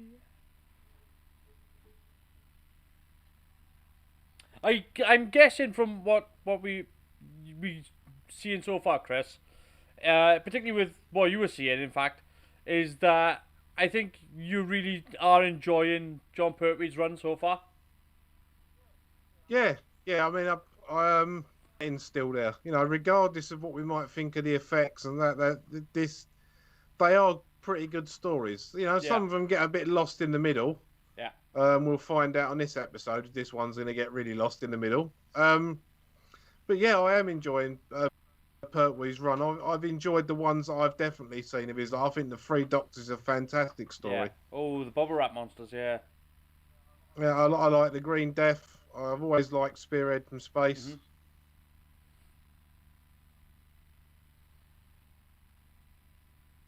I'll say this for Pertwee. I think he's the most convincing as the Doctor. He plays everything with a deadly earnest. Yeah. Yeah, I can't argue with that. He really has, got amongst it in playing the part.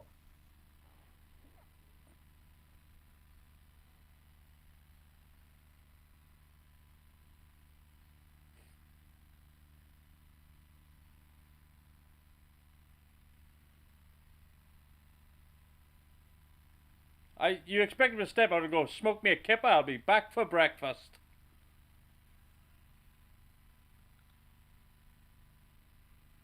That's not the best model shot ever, is it? Not really, no. It's not quite the tanking robot, but it ain't far off it.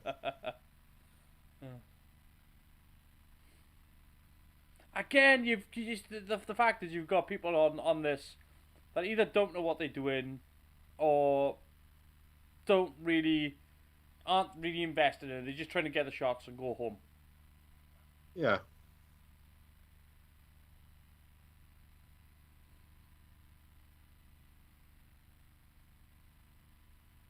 Twenty 25th century technology, still using projector reel sounds.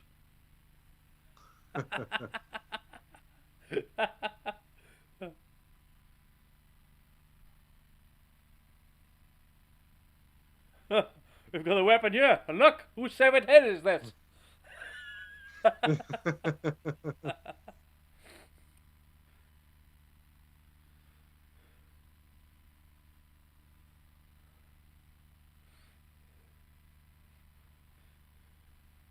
You can almost see like a police squad parody of this, couldn't you? Yeah.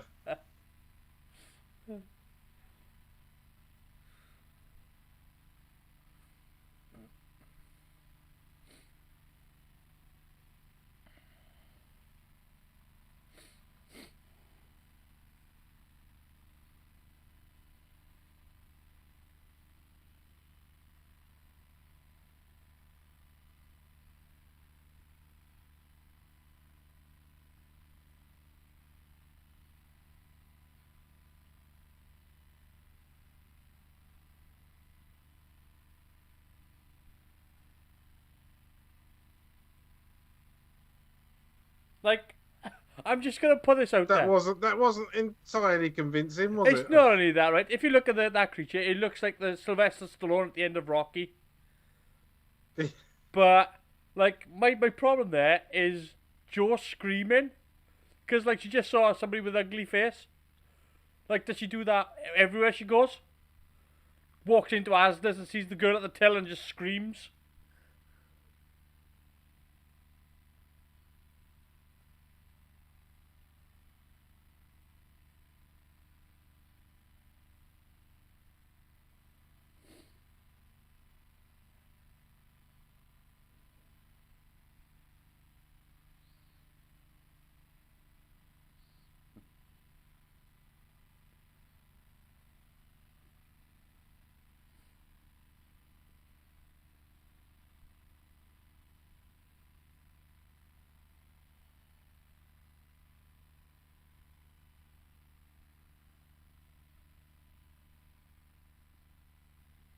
Yeah, fall for the old get in the draw trick, eh?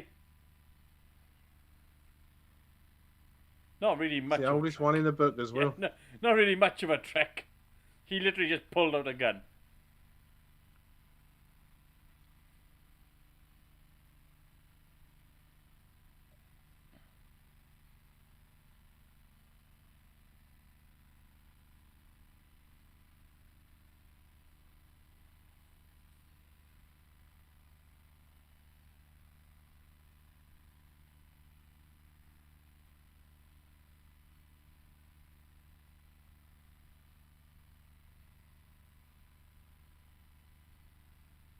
That one doesn't look like he's struggling for food. No. I'm just putting it out there.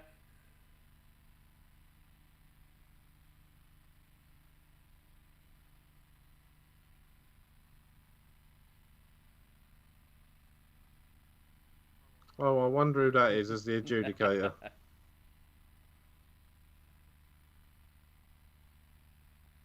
Because they haven't shown us his face, and he had a very familiar gait. Yeah. Just as I suspected. So, the original script had the cliffhanger be that the adjudicator arrives and he turns around and it's the master, and that was going to be the cliffhanger to the last episode. The reason why they didn't do it is that the old union rules for the BBC were that if you're in the episode, you were paid the full pay. And they were going to have him in the last 30 seconds, but they didn't want to pay him the full pay. So they said, no, we'll cut him out of the last episode and put him in the next one. And that's why you didn't get the cliffhanger that they should have had. Yeah. Because they didn't want to spend the money. It's a bit of a weird rule, mind. I've got to be honest with you.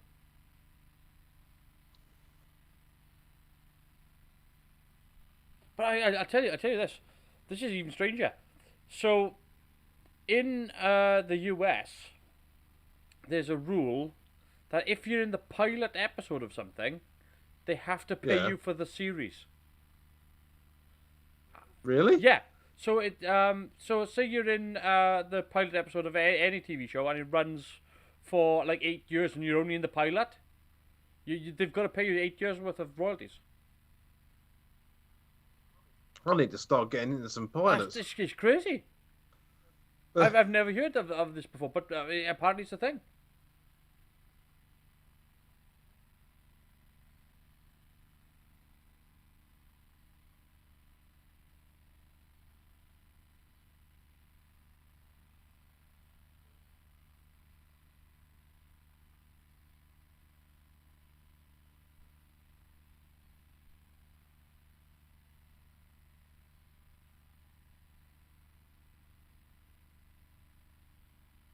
Oh, it's probably just fed up for screaming in your face.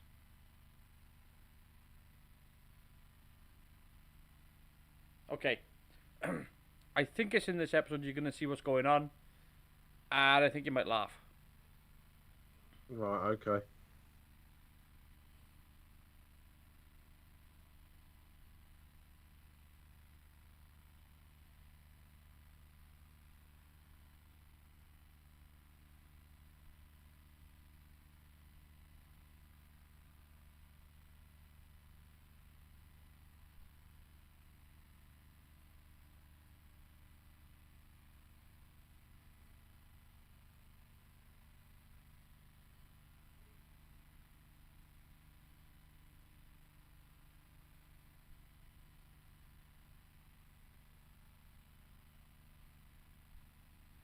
Yes, we've got dead bodies all over the place.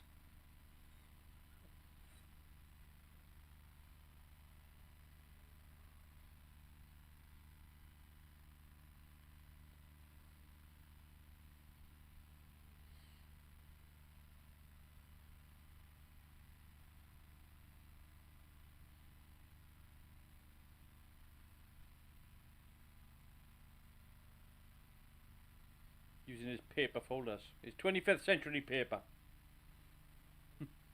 Oh no, and they'd invented an iPad then, had they?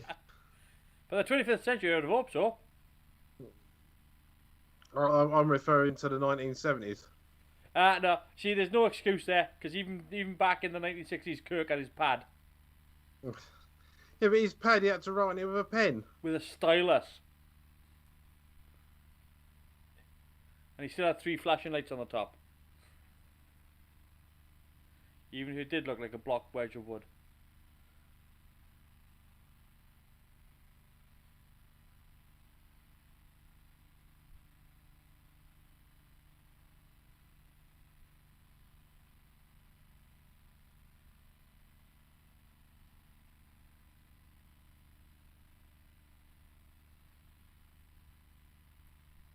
After 2 weeks of Doctor Who, everybody's walking around like this.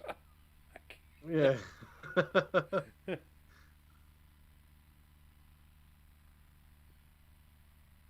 Why does John Pertwee get so in the part? Yeah. Half the cast have been knocked out. He does like to be convincing, doesn't he? Yeah. That's not a bad match shot behind him, is it? It was, yeah, it was quite nice.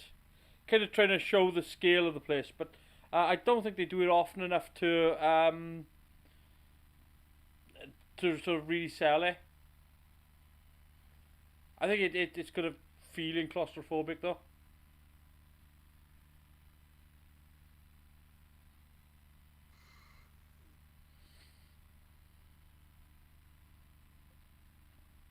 I mean, it's totally different makeup, but they're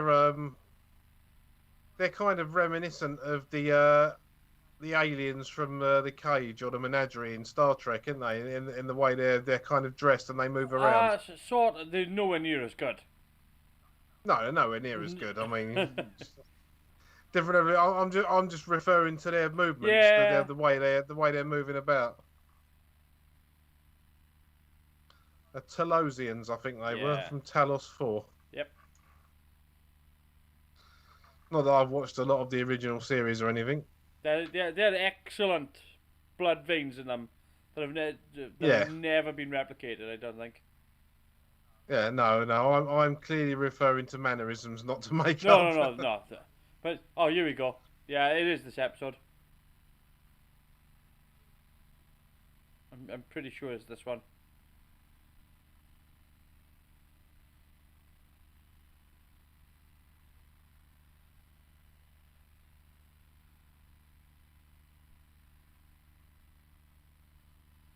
There. Oh. Yeah. Why am I now thinking of the line Rimmer Rimmer, he's Arnold Rimmer? Yeah, exactly.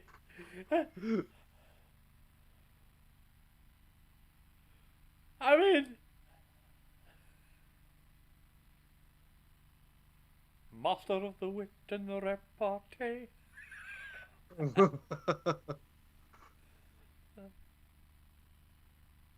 You can't tell me that they were on the set, looking at this, and not laughing their asses off.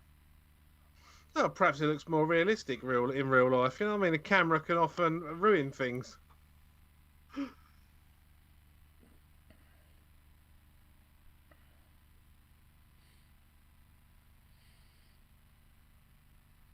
I mean, I agree with you. I'd have been laughing my arse off at Oh, that. But the thing is, as we've seen time and time again with classic Who, the people that are acting in it get so into the parts.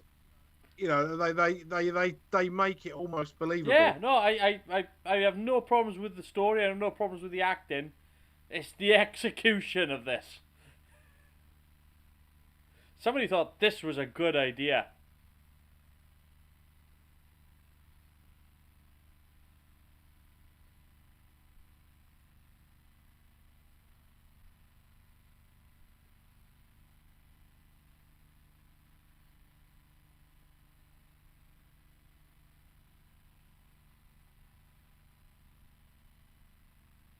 What was with the wibbling at the end?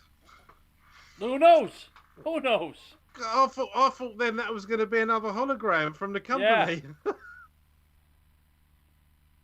Oh no, this plot is not that sophisticated.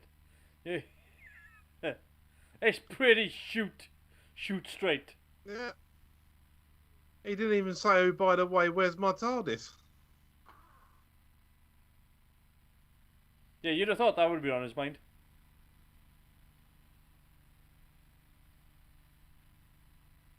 Philosophizing.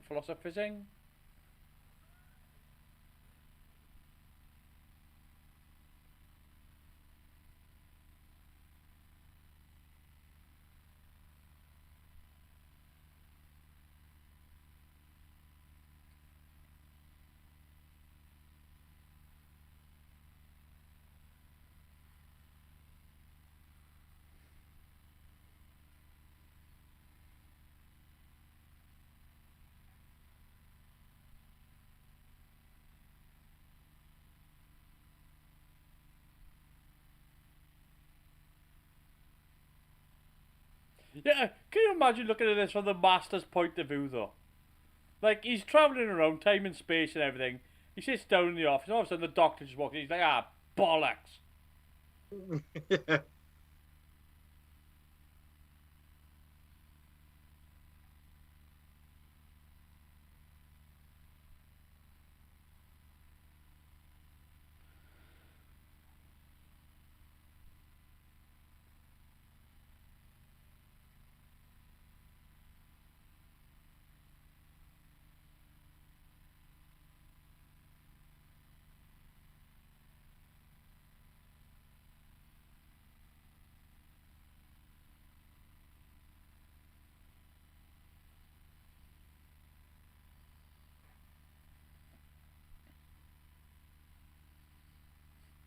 I like the fact that he's got a driving license.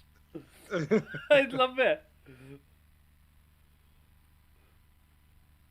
He's he's so pompous as the Master. Like, he's got his own driving license for his TARDIS. That's fantastic. Only Roger Delgado can get away with that. He's got it in a leather wallet as well. It's just brilliant.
Yes. Still as cold as ever. Yeah. Totally.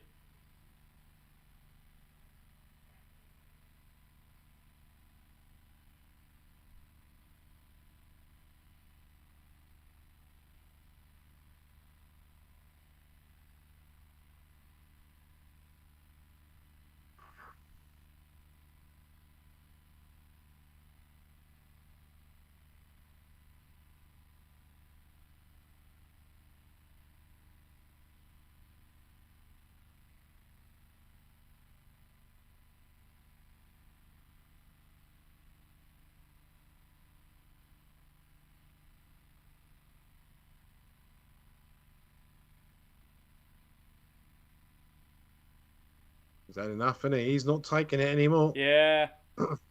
I mean, they've played it into the point whereby apparently his brother was murdered and things like that. So he's got the character's got motivation for doing what he's doing. Yeah.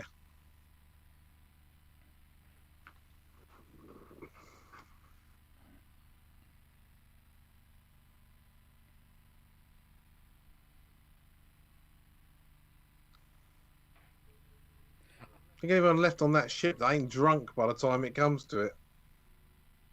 Oh yeah, no, they're all gonna be arseholed. That's for sure.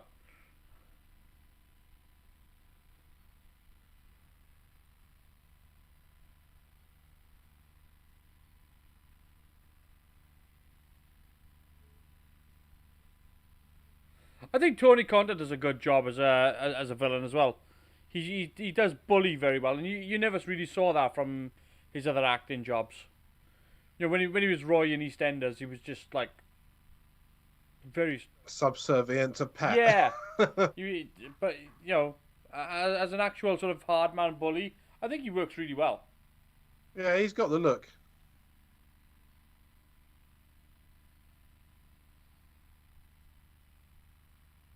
Pertwee's props.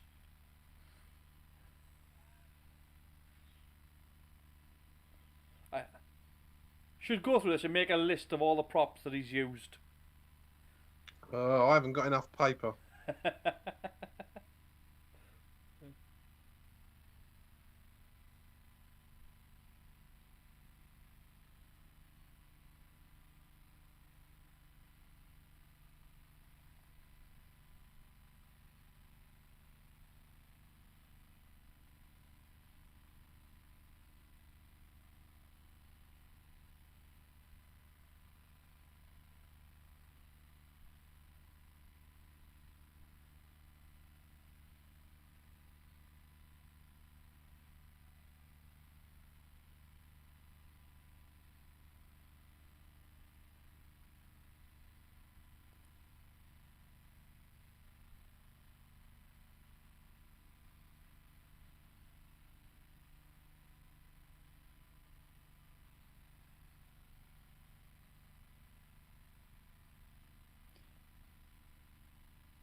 I don't actually mind that design of pistol.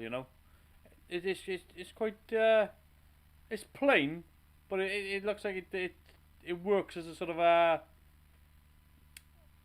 Well, it has got a futuristic look to it compared to the rifles. yeah. Oh, definitely. The rifles are just rifles. In fact, they look like air rifles. Yeah, they do. I think they're actually 2-2 rifles.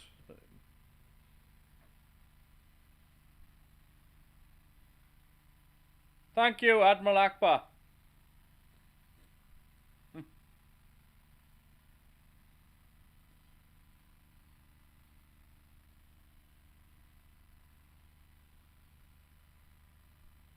You'd have thought they would have, when they were filming this, you'd have disconnected the signal to the camera.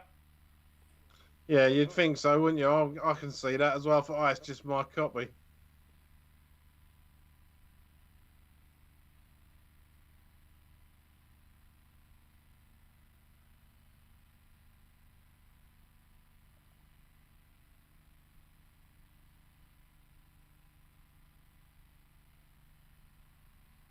And that's the end of that. We're actually flying through this. Yeah, we are, aren't we? Yeah. I think it's actually pretty good, this one. There's a few dodgy effects here and there, but I think story-wise it's pretty good. it's Like okay. you say, it's very, very straight. Yeah, it's straight shooting. There's no There's no twists and turns with this. I think the biggest twist is going to come later on, but I think that it's just you won't be like, oh, I can't ever imagine that happening. You know, it's something that you can pretty much rely on. I think that's what it is. It's a reliable episode. I don't think it's doing anything. I don't think it's doing anything shocking. I don't think it's doing anything that you couldn't predict. I think you've got just good back and forth. It's a very plain good versus evil story, and that's what it is.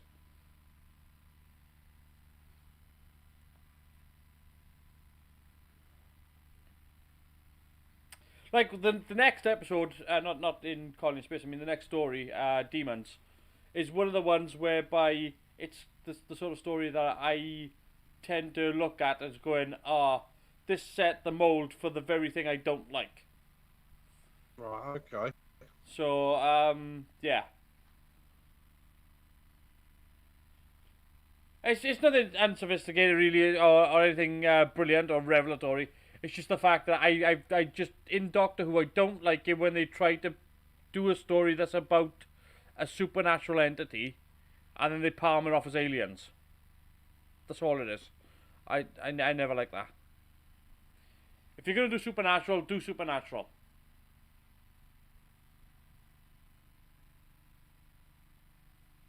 It's all right to do supernatural becoming aliens every now and again, but not when it's every time. It's all the time. It's all the time. And it's even worse in the newer series. Like, when they done Vampires of Venice, they could have done proper a vampire story. Instead, they've done alien fish. Yeah.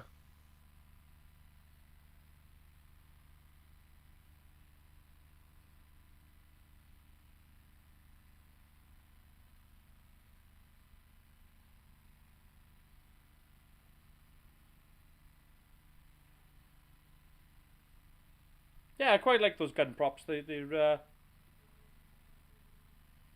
quite slick. As a straight sort of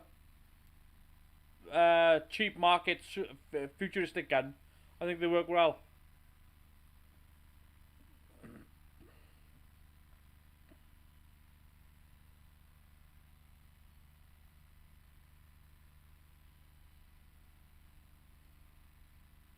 I wonder what guns they actually were, because normally it would have been a gas gun, I think. They do look like air rifles.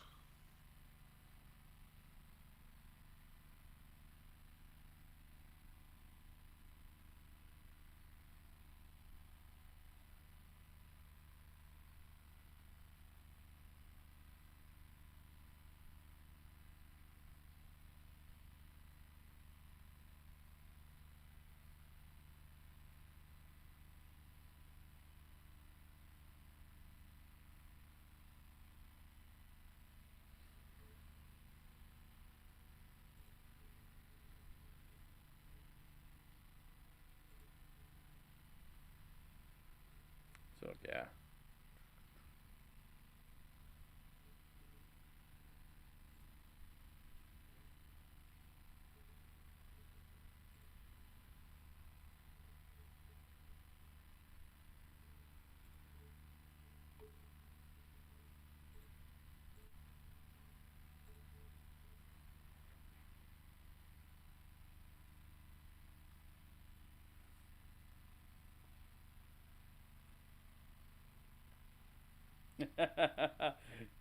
See, I like it. The old switcheroo. Never try and get one up on the master like that.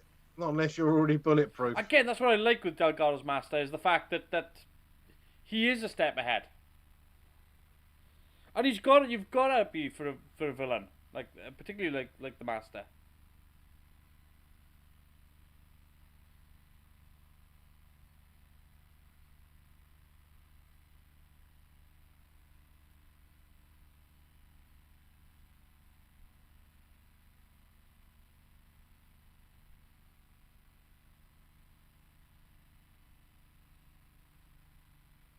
Well, you didn't try that hard. Let's be honest. No, I mean the doctor's a better man than me. I mean, I would literally like to say, "Well, sod you then," and I would have gone and got me found me TARDIS, got on it, and buggered Yeah. off. These people clearly don't want help. Let them get on with it.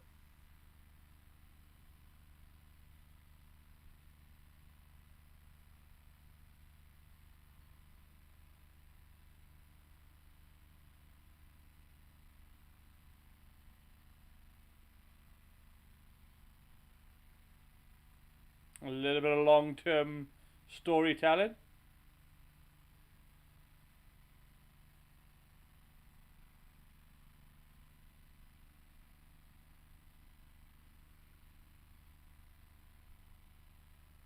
You can tell by the frustration on his face, can't you? He's angry. He's positively boiling over.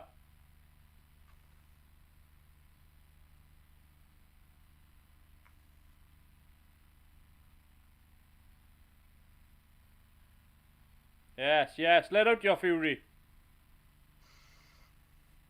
Let the anger flow through you.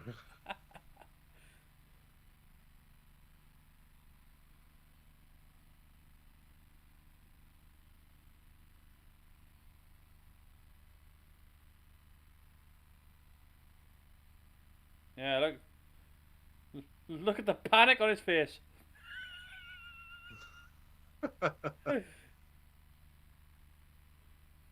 Huh? Huh? I've never seen anything that cold. Ever.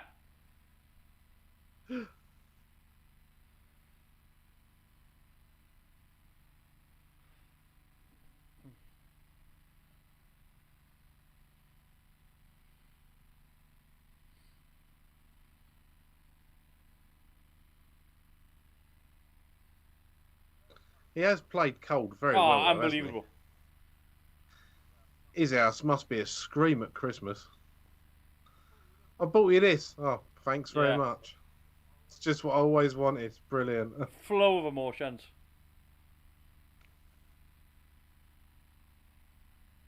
Now, I'm not one to draw criticism here, but watch what they do now. You see where that beam is? See it on the door? Yeah. Now then.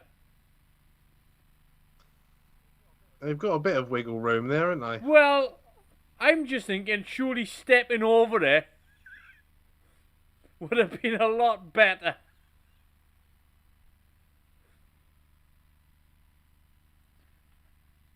I mean, it's not like it's that much. It's about knee height.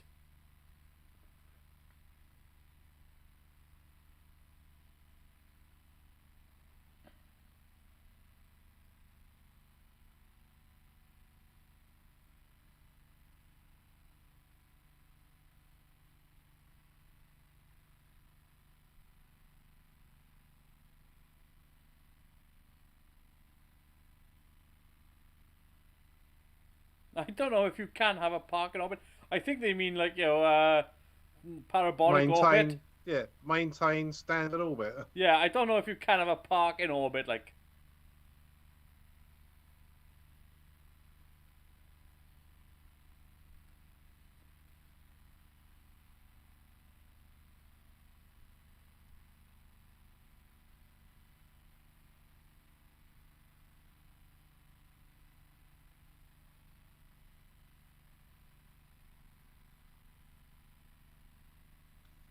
Landing orbit?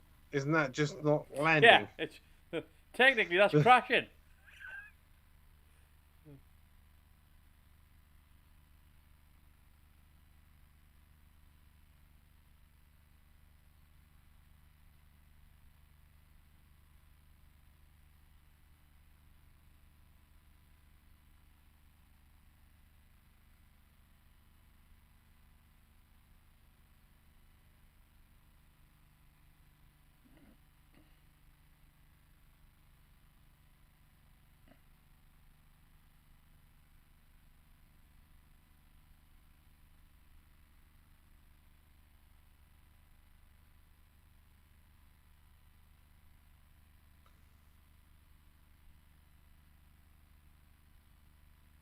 That was well set up from earlier, wasn't it?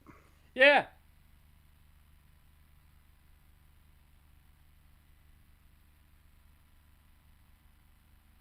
Interesting little prop.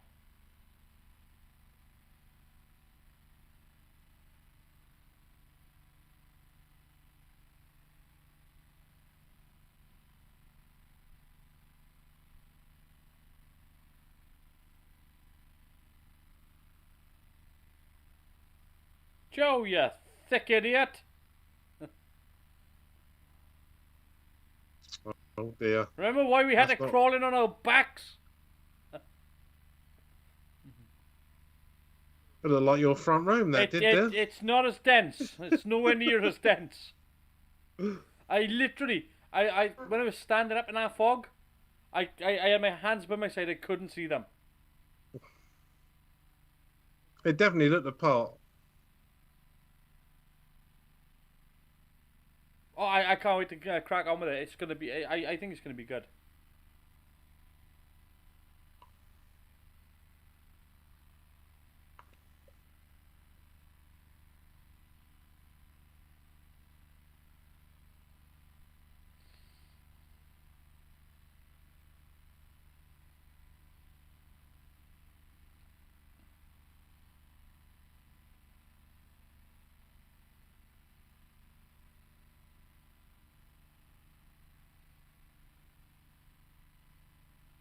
It's a good job he said contact thing, because I don't think the other bloke would have noticed. Yeah, no, he wouldn't.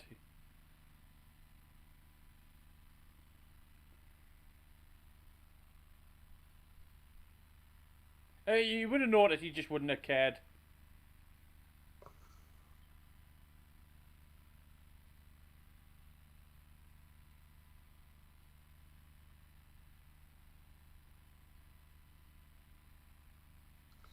See, that music has made them look like they're a comedy act.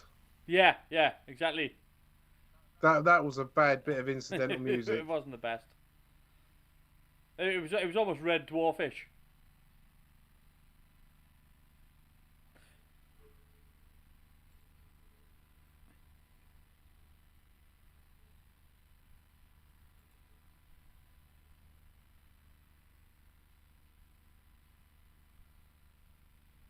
Again, it is Dudley Simpson still doing this. So again, when he's invested, Dudley Simpson does a great job. And for the most part, I think he does a good job. Yeah, he does. I mean, there's no wrong music in general in this at all, but it's just that bit when they walked out. Yeah. Dee dee dee dee dee. Yeah, pretty much.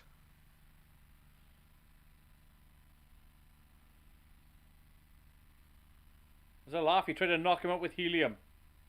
Ugh. Well, Doctor.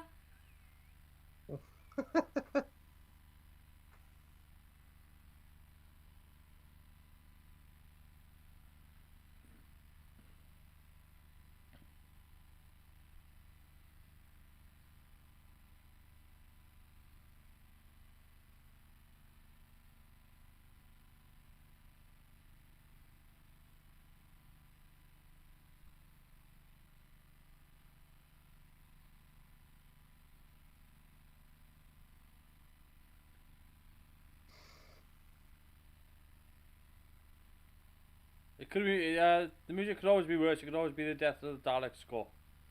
I've got to be honest. I think sometimes when when the musical score gets it wrong, um, I think one of the worst ones for me is probably Battlefield.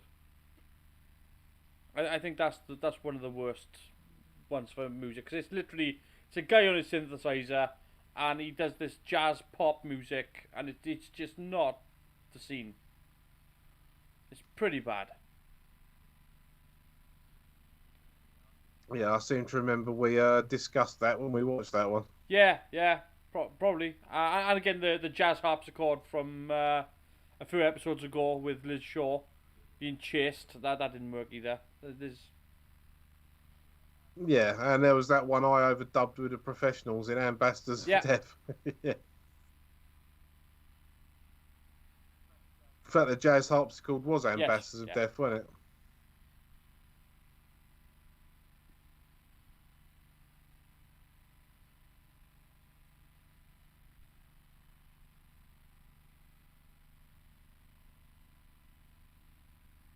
I mean, the timing on that.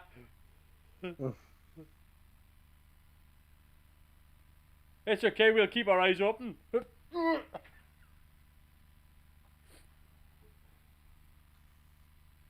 Didn't even think to shut the door.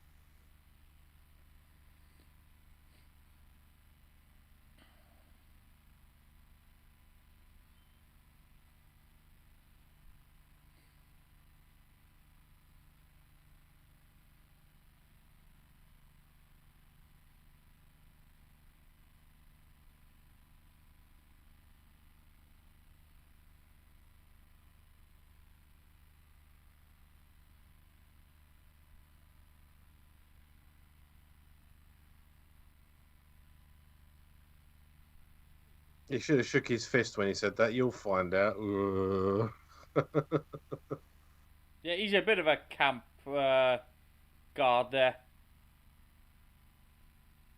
He's not.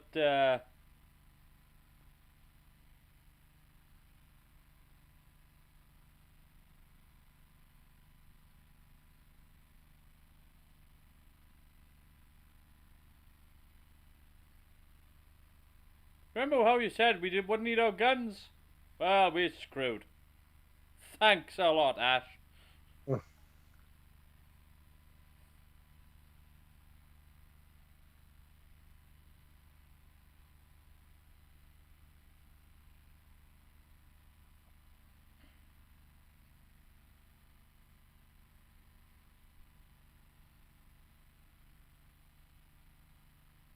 He's a blaze of fury. Look at him.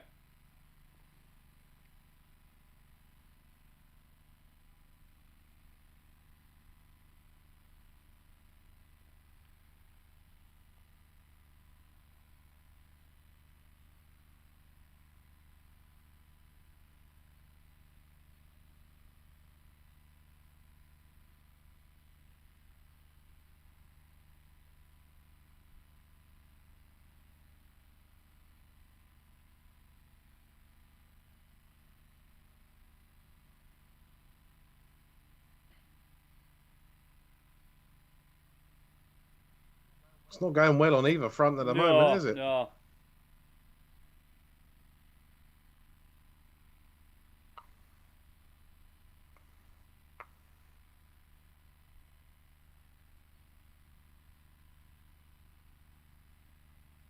Again, it's sort of we're at the point in the story whereby the writer's written in that everything's up in the air. It's all in.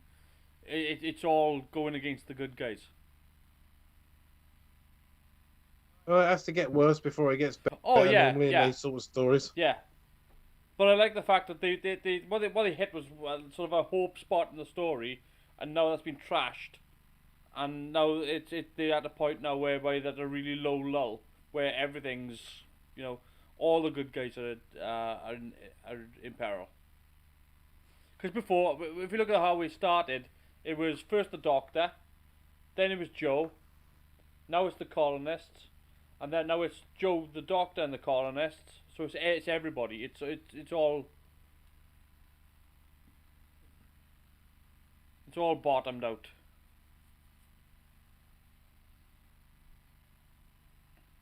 So they keep having these little sort of peaks.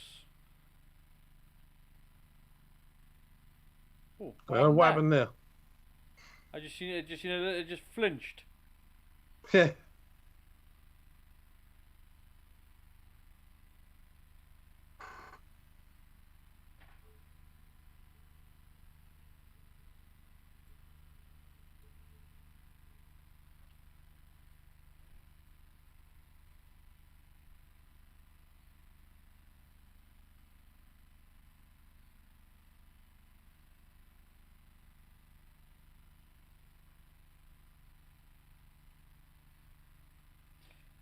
Looking at it, it was a problem with OBS, I think. Oh, right.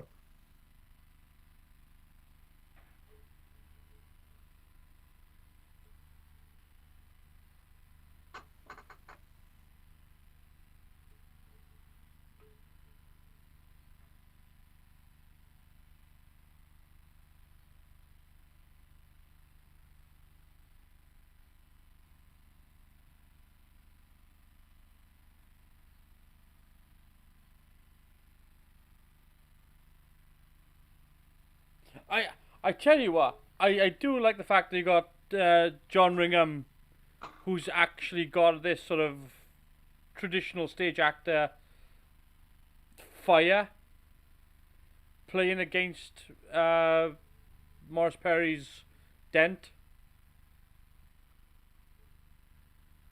Because I mean, the fact that he is just so emotionless and he's so passionate.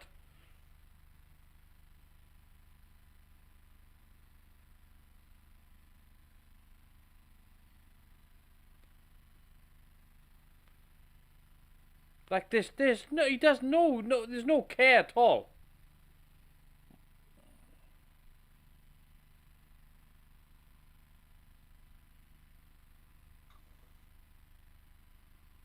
Er, er, er.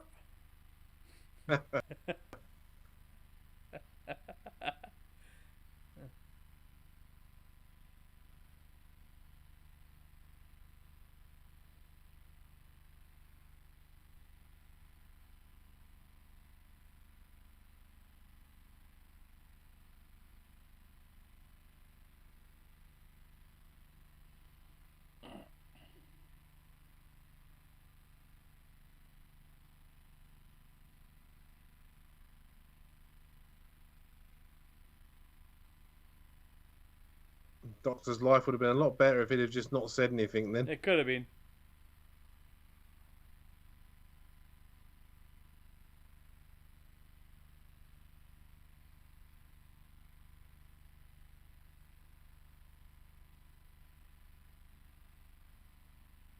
Not the greatest stunts.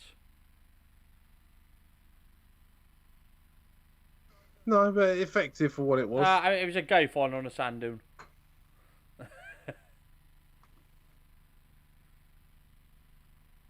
Like in most Western films, if they ever done somebody doing a fall, it was usually off a cliff. Or off the front of a building. Yeah. But you normally had a hard landing.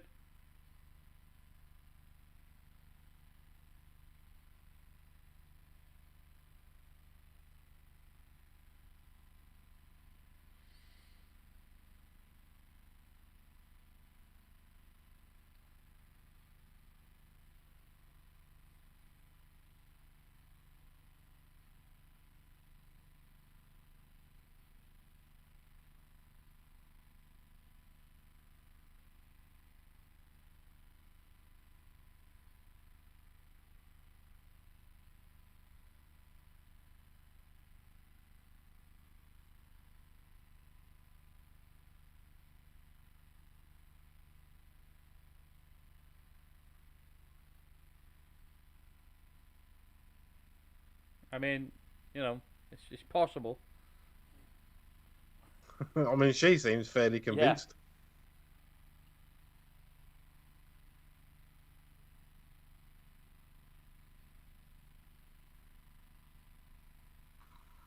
Oh.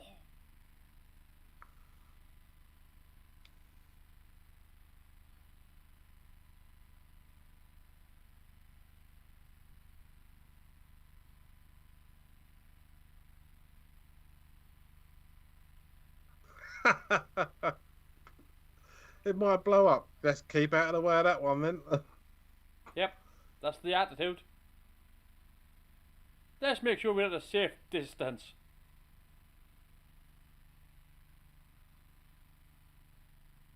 Again, it's his characterization, the way he's playing is absolutely brilliant. Yeah.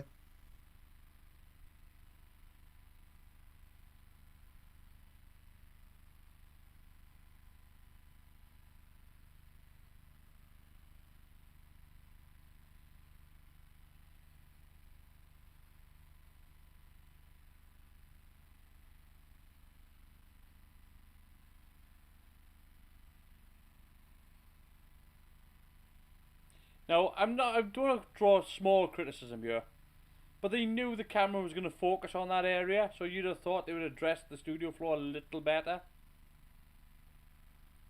I mean, anytime you go to an insert shot like that, you want that looking pristine. You want that looking, you know, as good as you can make it. You don't want to be seeing concrete floor. concrete painted floor.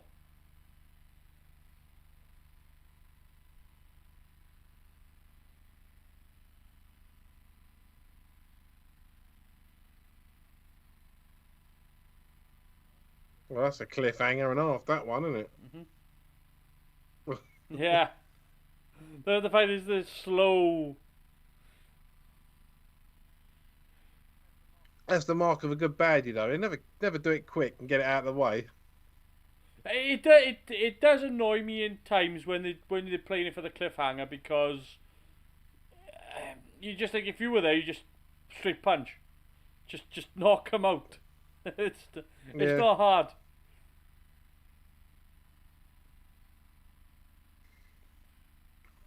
Blimey, man, we're on to the last Yeah. part already. That has flown Yeah, past. we're episode 6.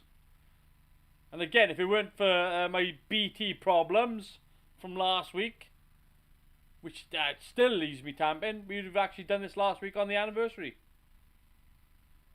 Right, tell me when your one's starting. BritBox Ting, presented by BBC, and starting now. Dee dee dee lee lee lee dee dee dee lee ooh wee ooh.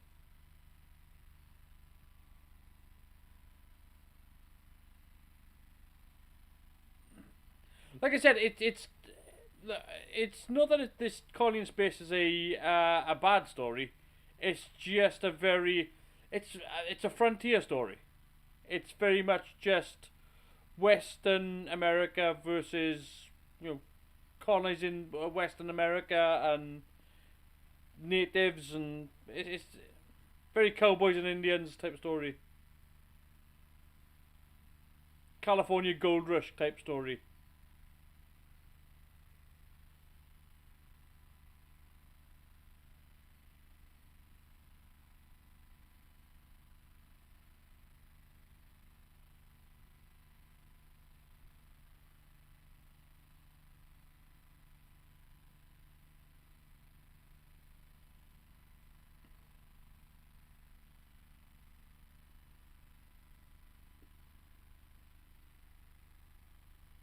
To be fair, they call them the primitives. They don't seem that primitive compared I to. know. It's got the primitive city, which is much more sophisticated. We got paper calendars. Paper calendars.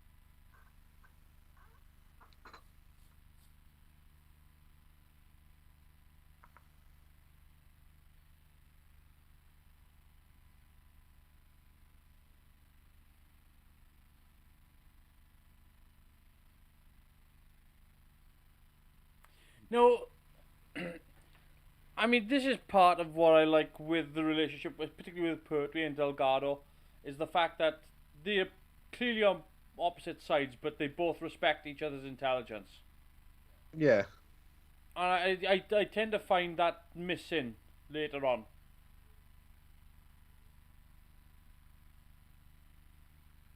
Yeah, I really liked Anthony Ainley's master, but he is very much pantomime, whereas Delgado's master is a lot more malevolent.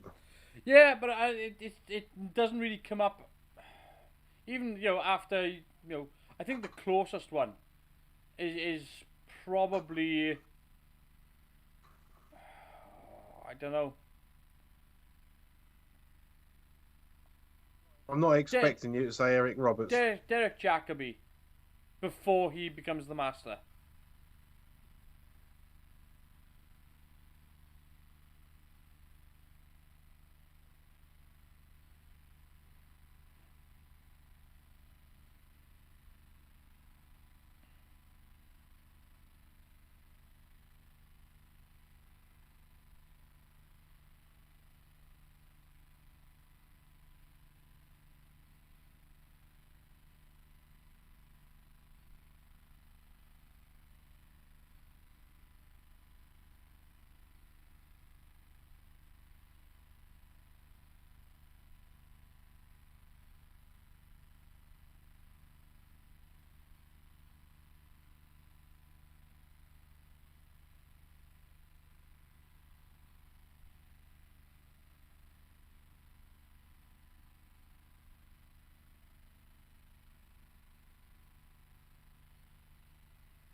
Yeah, I think there's a level of respect between the Doctor and the Master at this point in the relationship, Yeah, and I don't think we don't feel, I don't definitely don't think we feel it later on, particularly not in the Tennant John Sim era. no, and certainly not in the latest No. incarnation. Again, you go back to twirly mustache villain.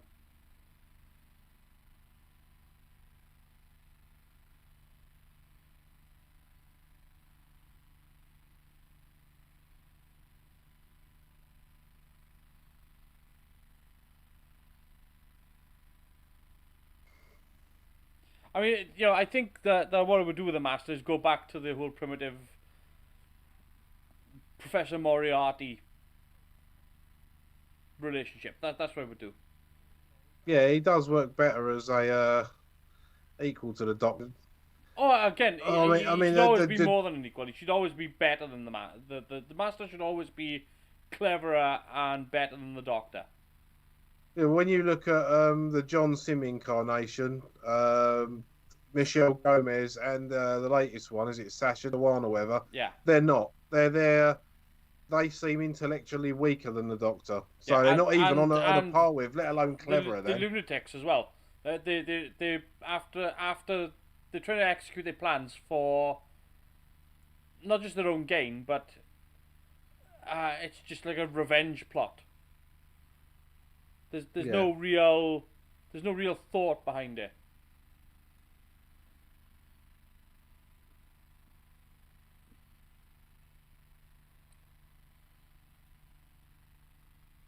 The Master's trying to seize this weapon now to make the galaxy subservient. It's he wants order in the galaxy, and he wants it to be his order.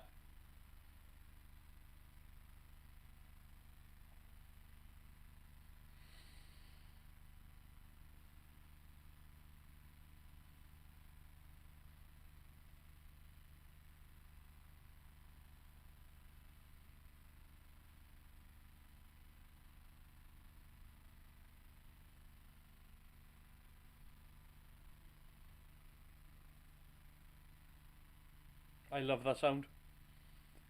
I don't know what that sound is, but I want that sound.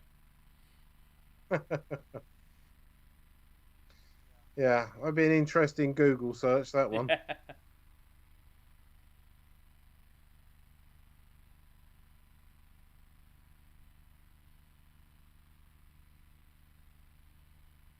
You'll tend to find in Doctor Who, particularly in the 70s Doctor Who, that most of the electronic sounds were usually bits of equipment in the machining shop.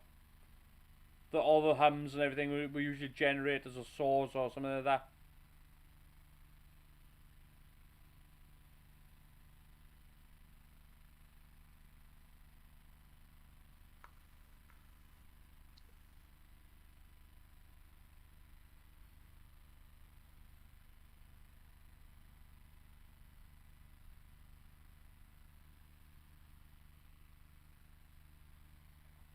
The original engine hum for the TARDIS, by the way, was the machine shop's aircon.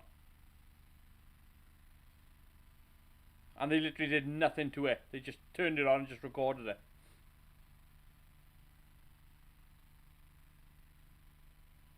Mud fight. Yeah. And it's the thing is, it's not really. It's an okay scrap, I suppose. It's a lot of this.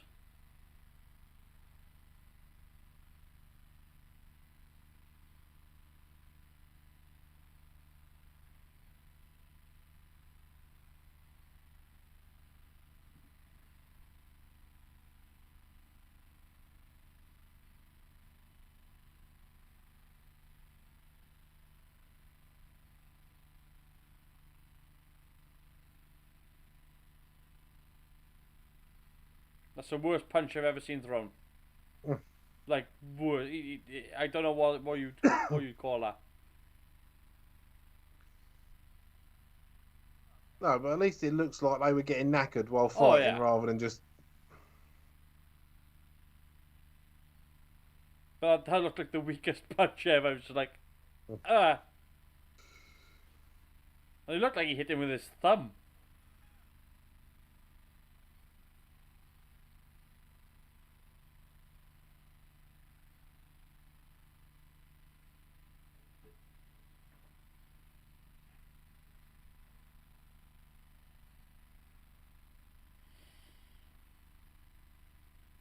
Two and a half feet.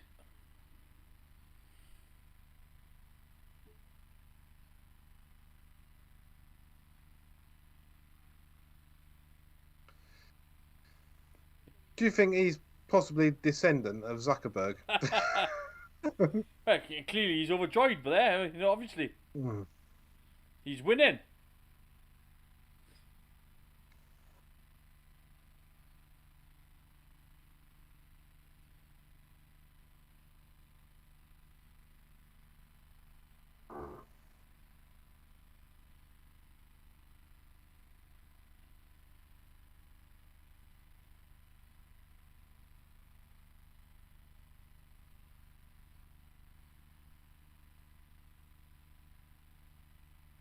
Oh dear, that's not gone well. I mean, when it comes to speaking too soon,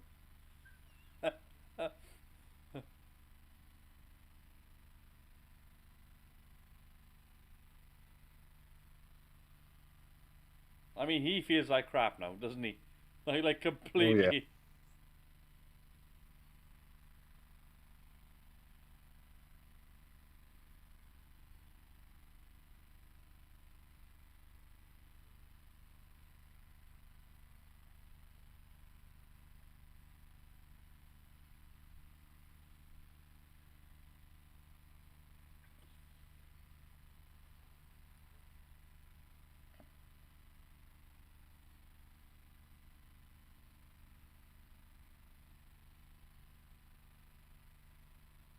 Strange, just a blue star.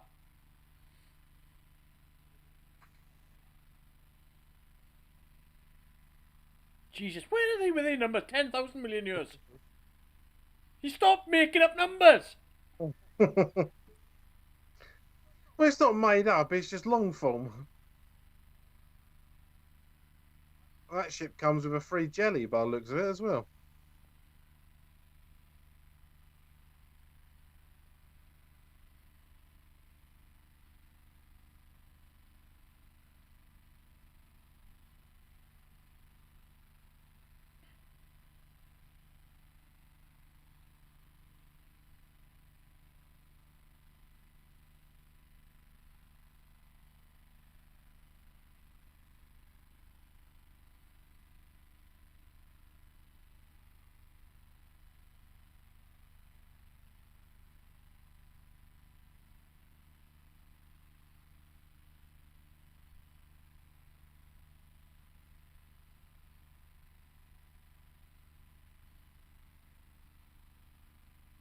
Go on, scream. He's got a weird face.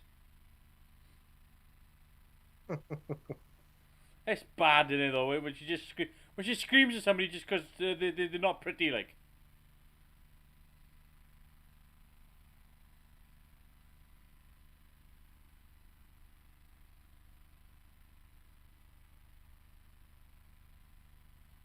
Gosh, I would imagine she would have made poor old Rocky Dennis feel really good about himself. Oh.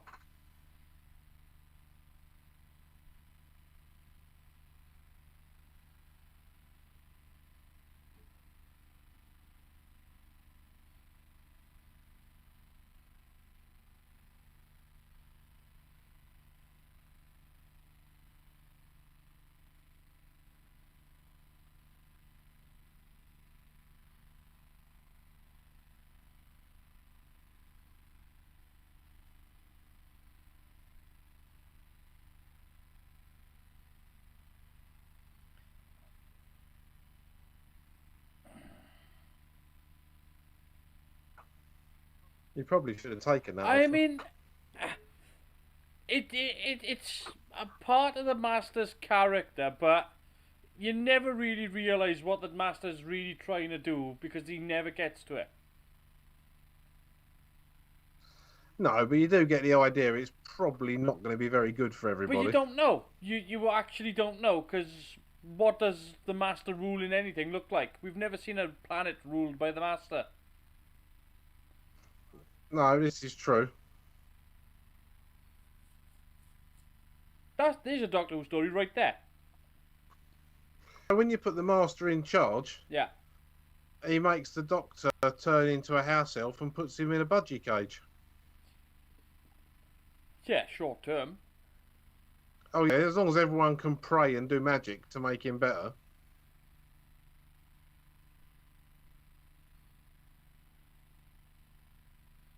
Again, I don't know what his goal was for that. Again, I don't know what his overall goal was.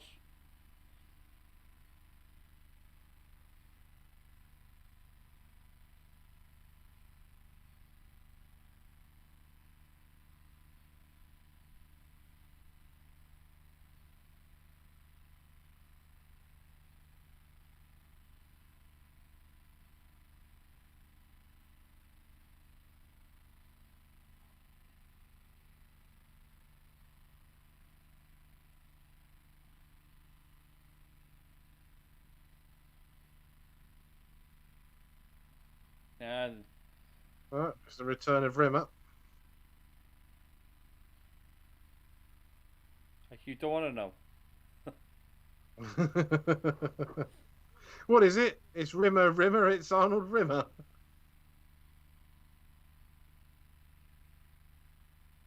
He'll never be confused for you, Brynner. Because he's not bald and his head does not glimmer. See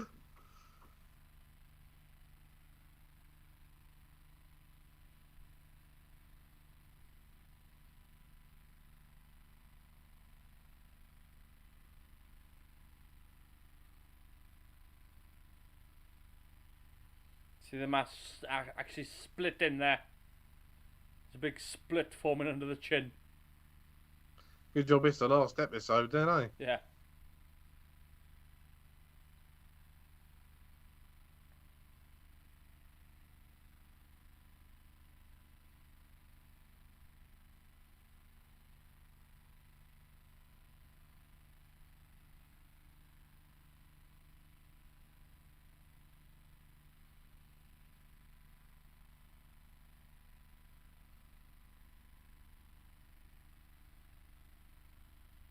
Yeah, see a split there? Yeah.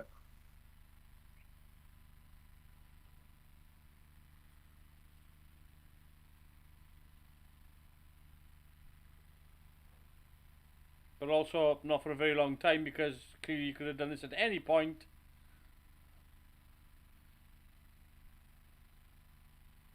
But didn't bother. I mean, that's a dodgy switch, isn't it? Just leave lying around. Yeah, you'd think so, wouldn't you?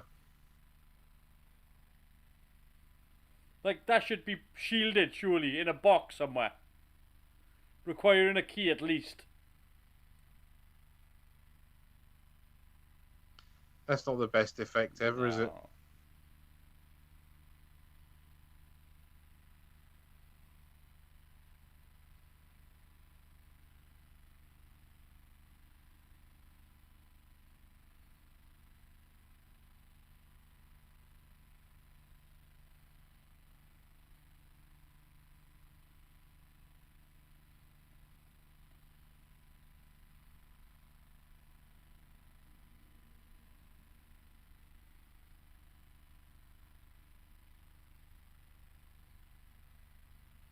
They should be at least setting off some sort of stage detonator or some sort of sparks or something.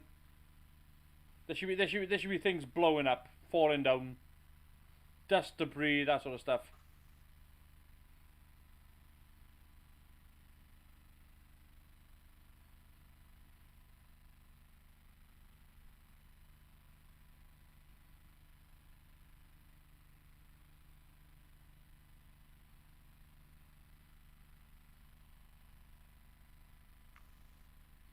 There you go. You asked for dust and debris. There it comes.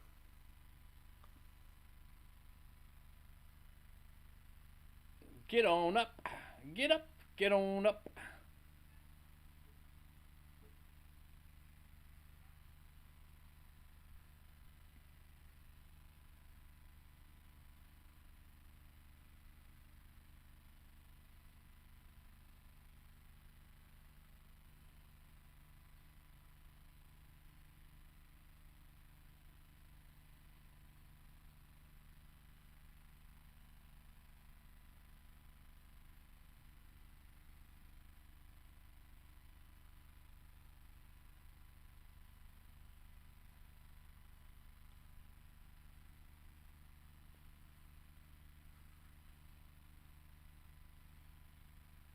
He is very much the definition of shoot first, ask questions later.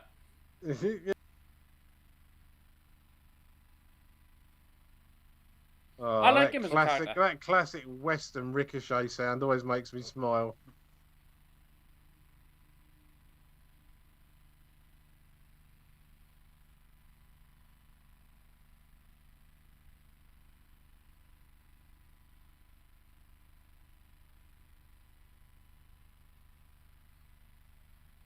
I'm just saying though. They're shooting him, right? They're shooting all these people.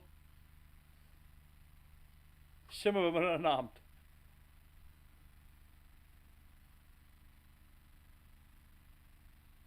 Like some of those people that got shot, the guns are jammed.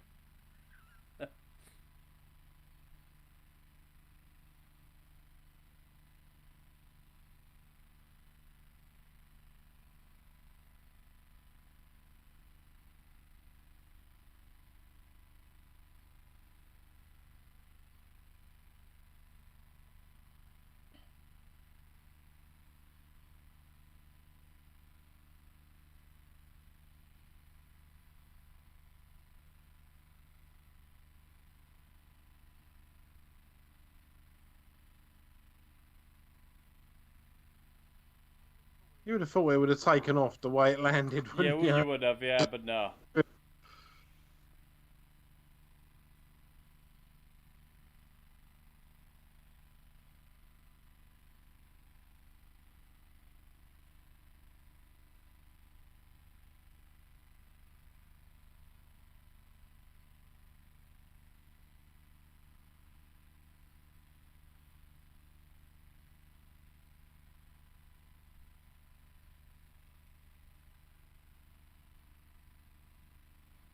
And he didn't have an automatic pilot.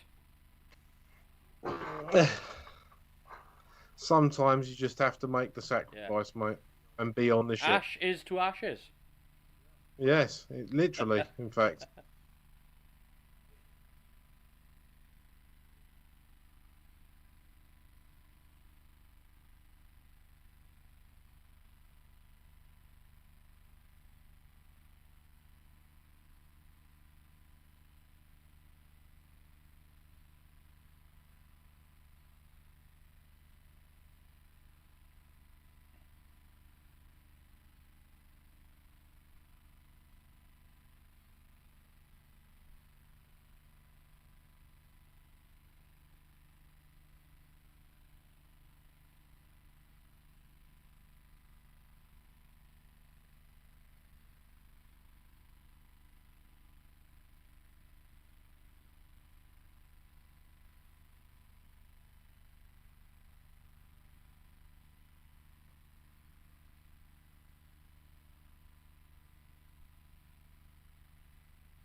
I mean, how could you forget how the TARDIS takes off?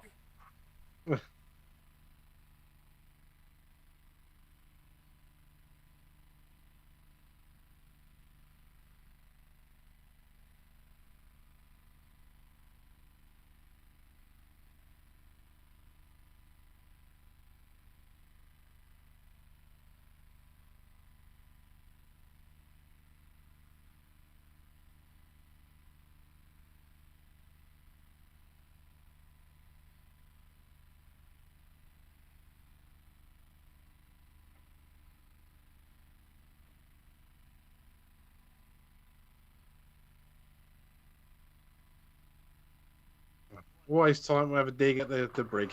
Yeah. Dig the brig. Dig the brig, yeah. And that's the end of Colony of Space. Well, I thought that was bloody good. It's, again, it doesn't do anything surprising, unfortunately. And I think that part of the plot gets lost in the Master's plot. That if the Master hadn't been in this, it would have been a four-parter, and it would have been about the colonists and the miners. Delgado was thrown into the mix. I like the fact that he's in it, but we do get the whole super weapon plot, and we get the primitives, which is a whole separate thing. And then again, you get the Munchkin bloody monster makeup and things like that. So it's scattered, but again, there's nothing really, there's nothing revelatory here with this episode. It's very very cut and dry Doctor Who. Yeah, I mean, to me, the best thing in the episode is Dent. Dent is brilliant. Yeah, It's all down to the yeah, actor. he's yeah. I don't think I've ever seen anyone play something so straight and cold. As you said, he'd make a perfect android. Yeah, he's unbelievably good. Unbelievably good. Morris Perry's absolutely fantastic in it. It's it's hard to point out because it's such a straight plot. You know, it's literally American colonization during the California Gold Rush. That's pretty much this story, and then they throw in the Master with the super weapon, kind of sort of doing a play on nuclear weapons and pollution and that sort of thing, narrative being mixed in there as well. It's not in your face, but which is good sci-fi. But it's still, I'm not seeing anything here that makes this a very. It's not really memorable. Well, there's an interesting point here. You know, you was saying about the paper calendar and that being out of place, maybe. Well, apparently that calendar was a mistake. Oh yeah, because the date. Yeah. Yeah, according to the notes, it says Monday, the 2nd of March, 2472. Yep. And unless the Earth's calendar system radically changed over the next 400 years, 2nd of March 2472 will actually be a Wednesday. Yes. I mean, the fact that someone's checked that is brilliant. Yeah, no, that's good. I mean, it could do, because what you could always get is leap year. As maybe in one year they decided to cancel a leap year. It's entirely possible. Yep, it's true. So these things do happen. Calendars do change. You know, we used to have a decimal calendar before we had the Gregorian, so that's it is possible. Let's have a talk about some of the negatives of this first before we go any further. The Primitives makeup is bad. Yeah, it's not very good at all. It's a head mask and spandex, and it's not the best head mask either. No, it's a weird sculpt. It's a very doughy face. It's a very doughy sculpt. They've gone for a very basic alien look. Bright green. Doesn't really fit the environment. Doesn't really fit the because I mean they seem to be more jungle type people, not living in a jungle. Yeah, I mean something like you know, the Star Wars Sand People would work better in that kind of environment where they were. Completely, absolutely, completely. Which is odd because when you look at the actual character design and of the colonists, again because they're playing it off as the sort of American West, the colonists' costumes work really, really well. Yeah, they do. And the same with the miners, because the miners are all very, very slick costumes. They quite. I mean, I wouldn't necessarily call them miners because they don't look like mining outfits. They look more like military patrol. Yeah, they do. So that's slightly less successful, I think, but still, you know, yeah, I mean, it could be, you know, company uniform or whatever. Yeah, but as for working clothes, I don't think that really works for that. Well, not with crash helmets and that they were wearing. Again, they were more sci-fi security guards, weren't they? So that could have been shown up a bit. Again, I'm not sure I would have put the Master's plot in this. This just felt like another story, and it was a divergent story from what was really going on. It's one of those things where they injected it in it just to drag it out a bit longer to make it 6 episodes. mind you, they've done it a few times with the Master so far, haven't they? But That's like a recurring I theme. don't think it was necessary with this. I think you could have done Colony in Space and the Master and the Super Weapon as two different stories. Yeah, yeah, I don't see the need to have put it in your. You they could have got another episode of this. A completely different tangent. yeah. I see what you're saying. Um, I think the music was good. I think the choice of location worked when it worked. I think when it didn't, it just looked like a quarry. Um, and again, I think that's where it would have benefited from it actually diverting into two episodes. Is the fact that they could have spent, because you never saw the colony. All you ever saw was one pod, Yeah, and that's really not enough. If they'd split it into two, they could have taken the budget for one and just actually built a colony, and it wouldn't have taken much either. It really wouldn't have taken much because you've only got to build what the camera can see. So yeah. You only need like you only one build, hero pod. yeah, and all the others have only got to be two sides. You haven't got to see the round here or over the top. You've only got to see that.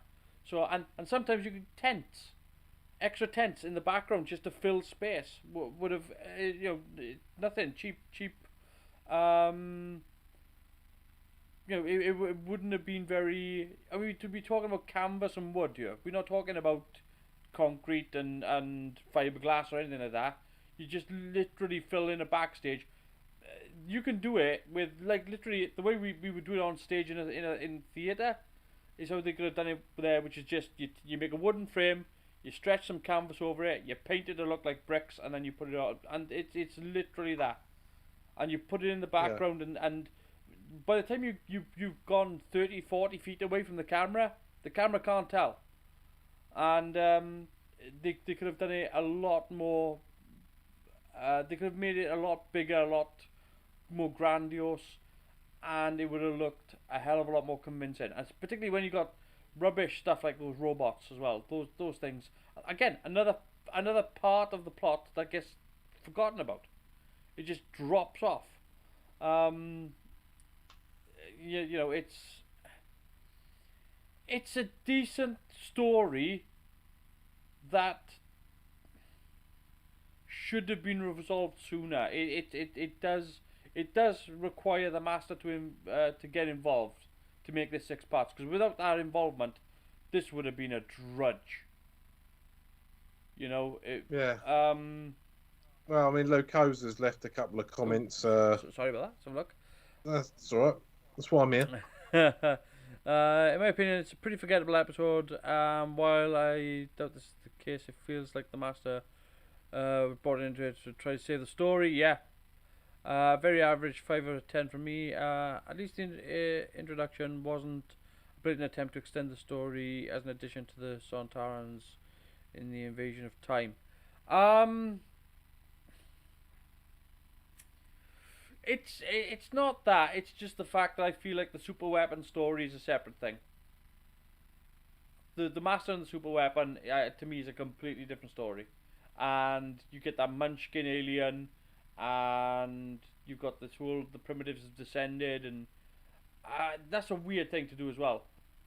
They've become an advanced race that descended into primitives. That doesn't work for me at all. Um, I'm not sure. Like it's not like, oh, they turned the weapon on themselves or they used it, or according to them it was never used. So it doesn't even make sense there. These are creatures that should be this super race. Um, Maybe I'm thinking of.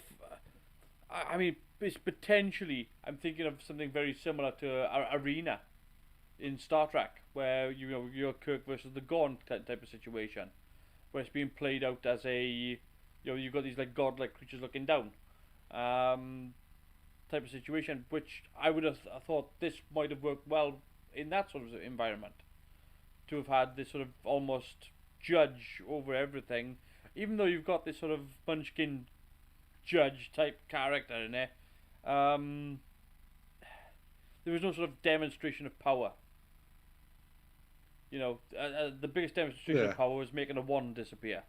Um, And some wibbly lines. So yeah, an awful VFX. Um, yeah, I mean it's had. Here's the thing: had Colony in Space gone more into the cowboy territory of the California Gold Rush and played it off as the miners versus the farmers, and played it off that way, I think you could have ended up with a bit more of an exciting story. The more you got, Yeah, I think you would have ended up with a bit more of a. It would have definitely been a space western, but the gunfights. I mean, yeah, you had the shootouts. yeah, I mean, but they would have looked even better because if you imagine playing it out as, because obviously if they'd done this as 4 episodes, there would have been less studio time. So those shootouts would have been played off in on location. So you'd have probably got a bit more of a bigger, broader environment. Maybe even chases on those little wagons. You know, because they had two of them, so it's not like they couldn't do it. Um, Again, maybe that's just me sort of spinning my hopes there, because again, BBC and action scenes don't work. They never do. Um, they I mean, while I enjoyed that story, there was, like you say, there was definitely something, a bit lacking in it. I mean, was Havoc doing the stunt stuff in that? No, and it showed as well. yeah, it's uh, I don't want to rain on it too much, because the fact of the matter is, we're at the point in Doctor Who whereby, from our perspective, we've been spoiled by Doctor Who. We've had so much good Doctor Who since this that we can point to this and go, oh, okay. But if you would look at this at the time when you saw it, you know, this was the first time Doctor Who had left Earth for a long time, and it's hard to look at it retrospectively. Then, to be fair, we're looking at it from a point of view whereby we always go to different planets, we always go to different things, we always, do you know what I mean? We can pick and choose from a library and go, right then, we're going to watch this one. But so to see this as an alien planet for the first time in 2 years, I think. Um, from an audience perspective at the time, this might have been better. Does it hold up today? It's a solid enough story. The characterizations of Ash and things like that, the fact that Ash sacrifices himself to save the colonists, goes more towards his leadership, I think, as a character. Um, you know, and you have got, again, you've got you got the bad guys with the one good guy in it. That's kind of the, you know, playing against the rest of it of his side, and then obviously you've got the traitor and the good guys. These are very typical things to throw into these sorts of stories. It's almost like they took a John Wayne script and tried to make it Doctor Who.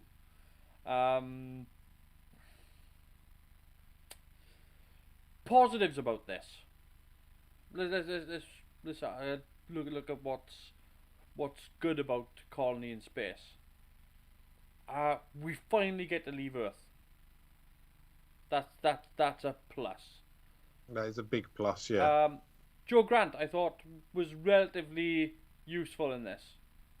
I feel like, you know, she was a little bit of a damsel here and there, but she was obviously the one that was proactive in that situation as well.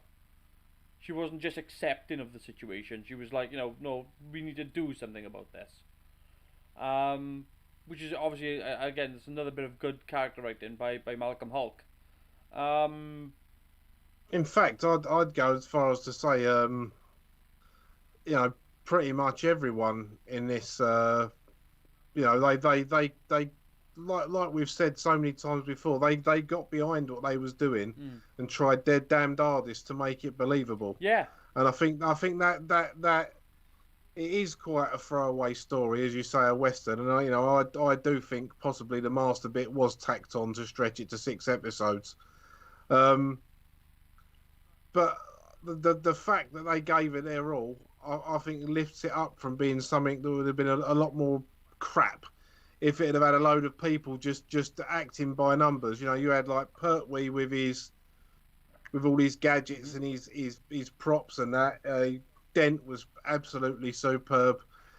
You know, Caldwell was a believable, sympathetic character. Yeah. And you know, Roger Delgado was Roger Delgado doing what he does best as the Master. I mean, I see where you're coming from, and my problem with that is that this story would have played out the same had you taken the same actors and just put them on a blank stage. And they're not really being helped up by the production. Production is letting them down on things like the props, on things like the bloody robot, and you know, you've got people working hard on things like the set design and things like that to make those interior sets for the spaceships look good. You know, even the interior set for Delgado's TARDIS looks pretty good. You know, and different from Pertwee's TARDIS. So people are trying to make an effort here, but there's obviously people there that are just jobbing for a 9 to 5. And you know that it's always the BBC. The BBC is his worst enemy because it never puts in the budget, it never puts in the time, the effort, it never applies the right amount of assets to make something actually brilliant. And I'll tell you this straight. I don't have a TV license now because I don't watch BBC, right? And I don't watch BBC, and I tell you why is because I started watching shows like Netflix on Netflix, like The Crown, like you know all the sort of Netflix original shows, and they were throwing much more money at it, and like even back further than that, Game of Thrones. The production values on those shows, the BBC cannot even come close to it. And it's not that they couldn't, it's that they don't.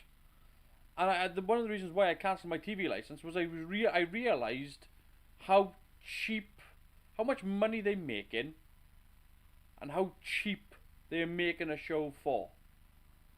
Like, you can't tell me that they can do a show like Pointless, right? I'm pretty sure Pointless is a BBC show. I'm not entirely sure, but it's that sort of cheap. We get people in, the public in. They stand there. We ask them questions, and it's the same format all the time. They change the gimmick as to what the show is. Like, you know, Tipping Point is this pushy thing, you know, which is nonsense. You got Eggheads, you got Pointless, you got, you know, all the. But it's all the same show. It's just you ask a person questions, and then they win some points, and if they don't win, they don't get any money. And it's just like, you just paid, you're getting like 250 grand for just doing this, and that person's going on with nothing. And it's like, this is the cheapest format of TV, and you've stuck to this since the 80s. You've done nothing new, nothing original at all. Then you got soap operas then, that a regular cast, so you're just paying the same shill out all the time, you're not doing anything new there. You've got just, you know, Antiques Roadshow and stuff. It's really dirt cheap TV.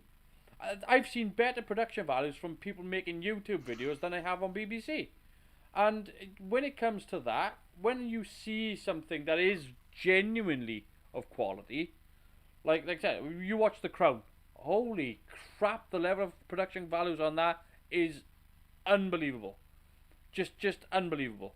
And I just watched Jupiter's Legacy now. Finished off watching that, season 1 of that. Amazing production values. The BBC won't put the money in, and every show looks like it was made for 50 quid. And the problem with the production values on this Doctor Who, with Colony in Space, was the same thing. Was that they were making drama TV for as cheap as they can make it, without any sort of, like, just to give you some idea as to the big differences in how TVs operate. But even back in the 80s, right, 80s, 90s, you look at The Next Generation, like Star Trek The Next Generation, you couldn't make that show today. The reason why you couldn't make that show today is because nobody would accept it. And the reason why nobody would accept it is because you couldn't shoot a planet's surface in a studio anymore. because you can't buy it. You cannot accept going to a colony or something like that and having a fiberglass cave. Like, as good as the Next Generation is, you go back and watch it, and you can tell when they're they're on stage 18. Because Yeah, it looks like yeah, I know you can. it doesn't look real. It doesn't look, if you had to do that today, you've got to shoot that on location, or you're gonna have to pull off a big green screen, or you're gonna have to do something special to make it look up to quality. And it's not stuff that they couldn't have done before. But the fact of the matter is, when it comes to doing shows like Doctor Who, even today now with Doctor Who, it's a gripe with me when they could invest a little more, but they haven't, and that cuts the legs out from the performance. It cuts the legs out from the actors. It limits the quality that the audience are getting, and it stops it from being, I would say, repeat viewing quality. Because, again, you watch this, it's laughable to have that Munchkin doll thing. It's laughable having that robot that can only swing its arms up and down. And it's stuff that wouldn't have taken a great deal to fix. And this isn't just, again, this is a cross-platform. I'm not just blaming the BBC for this, because other shows are guilty of this. But when you've got shows, and again, I'm going back to why I cancelled my TV license as well, is because there are other shows out there, there are other channels out there, there are other things out there that are putting the money in. That are saying, look, tell you what, we're only going to make 10 episodes of this year, but we're going to put 5 million in an episode. We're going to spend 50 mil on the series. You've only got to look at something like The Expanse. I mean, I know it's not you're not over keen on the show, but the production values on that is something else. I love the production values on it. I don't know how much Amazon have thrown at that for the last couple of series, but it weren't cheap. Well, as another comparison, I don't know if you've seen it, but the Netflix show Lost in Space. No, I haven't. There's only one Lost in Space, mate, and that's the original one. I'll tell you this straight, right? I loved Lost in Space. I absolutely loved the show. It was the worst series I've ever seen. I loved it. It was absolutely terrible in every single way, but it was laughably. The things that made me giggle about it were the things I loved. It was a point whereby you could either get on board with this, or turn it off, right? And for me, I was like, I'm all in. I'm all in, because it was just, there was stuff happening that you were just like, that's the most illogical thing I've ever seen. Please keep doing it. It was so much fun. It didn't give a shit about any sort of logic. It was, this is the way we're going, and this is the circumstances we're in. This is what we're doing, and we're going for it. And they went for it. There was stupid stuff like the Jupiter 2 flying through this ice canyon and just collapsing, and it's just like, well, fly up. But it didn't. It didn't. It stayed going through this canyon, doing all this maneuvering crap.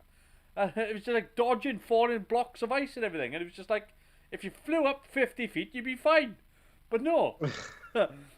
No, I know what you mean. I mean, me and my wife have been watching Stargate SG-1 from the beginning. We're in about the 7th series now, and I mean, that show finished in 2007, the original series, and yet the money they spent on that at the time, some of the effects of the spaceships and that in that program still stand up today. I mean, I'm watching it now and I'm thinking, I don't remember it being quite as good as this the first time round, because I haven't seen it for quite a while. And you can see they spent money on it, and made the effort to not shortchange everything. I mean, everyone is going to want to save money here or there, but you don't save money on what you see on the screen. Otherwise, people are not going to buy into it. That's the problem. Is the fact that where you want to save money is maybe not having to, you can get away with 10 extras instead of 15. All right, fine. But once you've made that concession, don't go right. Well, if we can get away with 10, we can get away with 8. Don't do that. Stick with 10. Do you know what I mean? You Yeah. need to fill a scene. But at the same time, there are small things that you can change, whereby you have a reusable prop or things like that. Stuff that's not disposable. Reuse bits of set that you've constructed that from a previous episode that you can bring in and just quick like a paint and you can reuse it. I mean, Smallville done it all the time. There's a corridor set used in Smallville, right? That's been used from 2001, and the last time it was used was in 2011 when the show ended. They used the same corridor set for 10 years. It became a running joke that it was almost in every episode. But nobody knew that it was in every episode because they kept changing it all the time. It's that sort of thing. Like, do you know what I mean? But I don't know. I think to me, I would love to see what somebody like Amazon Prime could do with Doctor Who. Because I think it would be a totally different thing. My only fear with that would be that with Doctor Who, unless they were to keep hands off, because the difficulty thing with those sorts of shows is that they don't regulate the shows in the same sort of ways. With the BBC is committed to making Doctor Who, regardless. Whereas something with like Amazon or Netflix, they normally give it a 3-year cooling period, which means that they see how the first season does, to give it a second one. They see how the second one does, to give it a third. Normally, the third is the tank show, and that's normally breaking point then for any show. And a lot of good shows have been lost due to that. Yeah. I mean, I one of the shows I enjoyed, which I thought was pretty good, that suffered from that, was Sabrina, Chilling Tales of Sabrina. They ended up cutting that short. They ended up condensing like 5 years of storytelling into one season, and it suffered hugely for that because it started making huge leaps, and then shortening it down to these naff storylines. And season 4 of that was terrible. It just went and just dive bombed. But the benefit of that, just as a comparison, Lucifer season 3 was the dredge of that show. Season 4, season 5, boom. When Netflix took it, rocketed, absolutely rocketed, brilliant. Loved season 4 and season 5. And I think it can be beneficial, particularly when people are invested in it, because you've got people. Here's where it could get good. When somebody like Netflix invest, they're determined to make a good product because they've invested. It's their money. The BBC, it's not their money. They don't care. Why should they care? They're going to get the money regardless of whether or not they make it good or bad. They don't give a shit. They're still going to get a TV license regardless of whether or not they make a good show or a bad show. How many people are watching? Doesn't matter. They're still going to get it. Yeah. I mean, and when you look at television figures now, I mean, they're down across the board on all the channels. Yeah. Terrestrial television, or or even Sky or Virgin or whatever.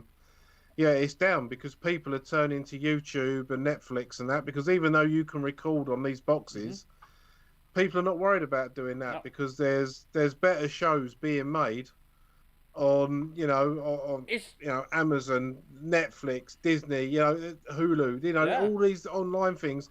And as you say, they're investing in the programs. All right, they might not have series that run for 10 years. They might only run for 3 or 4 series. But 9 times out of 10, they're 3 or 4 really good series. Yeah, and you look at something like what Disney's done with The Mandalorian. They were hands off. They invested in it, but they were hands off. It was Dave Filoni and Jon Favreau all the way. There was no interference from the studio. There was no interference with that show, and fantastic, brilliant stuff, absolutely fantastic. Just invest, hands off. Only to interfere the point with the studio is that you should only interfere when things go bad. If things go good, you just sit back and count your cash. Yeah. With something like, obviously, like we talk about viewing figures across all channels here. Yeah, obviously things are gonna dip when there's so many channels, and there's so, like, the hundreds, 222 channels in the UK now. That's how you're bound to be losing figures. 222 channels broadcasting all the time. You divide that between the population. It's amazing any show gets 1 million views. So that's. But what I would say is the fact that I think, particularly when it comes to making something like Doctor Who, if you're making a quality product that is must-see TV, you're gonna get the viewing figures. You're gonna get some viewing figures. Okay, it's not gonna be what it was in the 90s. 18 million views is probably not gonna be a viewing figure you're gonna see. But it's hard to say because what was it? The Witcher, I think, just done like 11 million views or something like that. As far as I understand, I haven't seen it myself. I couldn't possibly tell it, but I think they just put that out as a hit, as a sort of we just had 11 million views on this episode or something. It was. I'll tell you what. The first, I don't know if the second series is out yet, but the first series of The Witcher is worth a watch if you like a bit of swords and sorcery. I reckon it's pretty good. Well, because it's based on the books but looks like the video game, and the video game it's not my sort of video game, but it looks really good, and that's what they've done. Yeah. But they've stuck to the stories of the books. It's worth a look. But again, look at the investment there. Yeah. And clearly, your word of mouth is spread through that sort of production value, and it's annoying and frustrating to see something with whereby everybody else has put the investment in, but the studio hasn't, and that's pretty much the story of Doctor Who. That's pretty much the entire thing, really. So anyway, that's Colony in Space. If I'm gonna score points for Colony in Space, I've already got my points, Mark. I know what I'm doing. I'm gonna have to have a little bit of a think here, because. Do you want me to go first then? Well, you can do it. Hang on a sec. We just there you go. Oh, thank you very much. Right. Well, I am going to give it a 6 out of 10, and it's going to be losing points for an unnecessary master storyline, and the aliens were bad. It's going to lose a point entirely just for the mini-me alien thing, which just looked awful. It looked like a load of rolled up towels and a badly made head. So yeah, I'm going to give it a 6 because I did enjoy it. I thought the story, at least the initial storyline, was pretty good. Like Carwin said, it's a frontier western. Plenty of shootouts and stuff like that, and I quite enjoyed that. But yeah, the tacked on super weapon story, and some of the bad aliens, and I mean the green headed primitives. I mean, they didn't give them a name other than primitives, did they? They were pretty poor. Yeah, I wouldn't say it was a forgettable story, but it's certainly not one of the best ones. There you go. That's my summing up. 6 out of 10. Thank you very much there, Chris. You're welcome. Yeah. I'm still doing a tot up on this, and I think, for me personally, I'm trying to put it into context. I'm trying my best to put it into context as a story that, could I watch it again and again and again? Probably not. It's not one that grips me. Dudley Simpson does a pretty good job of the musical score. Tim Gleason does a pretty good job of the set construction, of the set design, for the most part. Again, the things that look like they're supposed to look like work. Like, for example, the central hub looks like a Western bar type place with almost like a Western saloon with a sheriff's office, but it's internal. Those sorts of things work. The primitives don't work. I don't know. I don't know why they're there. They pay off later for the Master storyline, but it's effectively a two-sided story, and these are put in. And again, you could make it an American, Native American story. Cowboys versus it's farmers versus miners with Apache Indians getting involved, and here's the thing. That could have worked if they'd kept the Master out of it and introduced that as an element into the story. But these primitives didn't have that. They desperately didn't have that at all. Their function in this story was to give Joe Grant something to scream at. And well, yeah, like I said, they didn't even get a name beyond primitives. No, and where's their function there? What is their function? God, this is a difficult one. I'm thinking somewhere in the region of 6.5. Because here's the thing, I think that the colony story with the miners is pretty decent, and I love Morris Perry in it. I even Tony Condon. I thought his performance in it as Morgan was good.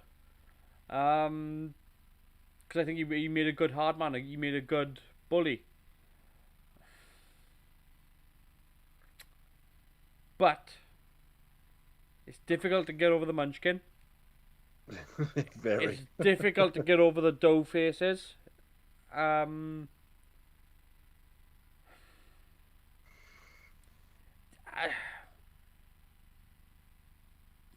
Ash is a good character, and deserved a better out, I think. But yeah, it doesn't have a ironically, this episode doesn't have a rocket underneath it. And if it does, it goes bang. So yeah, I'm gonna leave it at 6.5. I can't give it any more than that. I think the cardboard box robot looks terrible, with the stupid pantomime hands that they stick on it. Yeah, that was poor. I even forgot about that in my summing up. That's how much I didn't want to remember it. The fact that all the evidence was in a cupboard right there. He just opens it up and goes, "Look at this, and the hands." What are you doing? Why would you even keep those in there? All that was missing from that scene was him opening up the cupboard and going, "I say." No, it was very. It was a Naked Gun plot, like, you know. So, you're not the man I married. How can you say that? Because this is the man I married. It's just, it was just no. It suffered from the this was the Cyberman conversion chamber in the same room as the control center. It was that all over again. Yeah, it's this stuff it does annoy me when there's stuff they could have done. I mean, there's a whole plot there. Find the evidence. There's the whole plot. There's a plot right there. Run with it. Go with it. You know,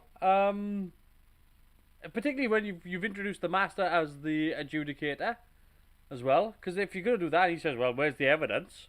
Now you've got to play against the Master to find the evidence to prove the case.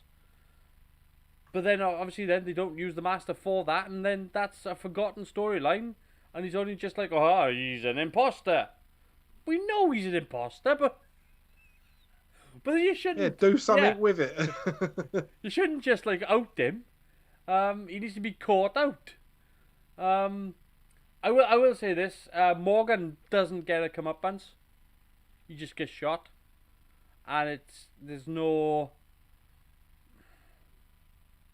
effective. I don't think. I think Morgan should have had some sort of out. Yeah. I'm not sure what it would have been, but I think he should have. I don't know whether or not he should have been killed. I don't know, but I wouldn't have just shot him and it's in a passing scene as well. It's not like the camera doesn't even focus on him. He's sort of just there in the background. He just drops. So that's another one as well. There's less focus. Again, that goes back to what I was saying earlier about it just being a point and shoot camera work. In the fact that there's no speciality in the camera work. It's literally just ABC cameras. You point here, you point there, you point there, do the scene. You point here, you point there, shoot the scene. And even then when you get shots whereby you're doing insert shots of the stage floor, this you got dust everywhere. Just cover it, and that sodding lever, the lever of doom. This lever destroys everything. What, this one? Click. Christ. Yeah, that was. I must admit, even though that lever was sat there and it was prominent, when he was going through the actions on the machine, I thought that's too obvious. Yeah. Oh Christ! It is that lever. Yeah. Because it looked initially like he'd bypassed it. I thought, that must be on the bit of the. Oh, it is that one. Yeah. Okay. And you'd have thought like somebody would have walked in. Given that as well, the entire species they're called primitives, which means that they can't really they're not educated to think for themselves. You'd have thought somebody would have walked in that room one day and gone, "Wonder what that does." Click. Yeah, or a badly timed primitive turning around with his spear doing an Eric Sykes plank gag. Yeah, exactly. What's that though? Turn round, clunk, end of the universe. Yeah, it's so yeah, there are things that's direction as well, mind. I'll hand that down to.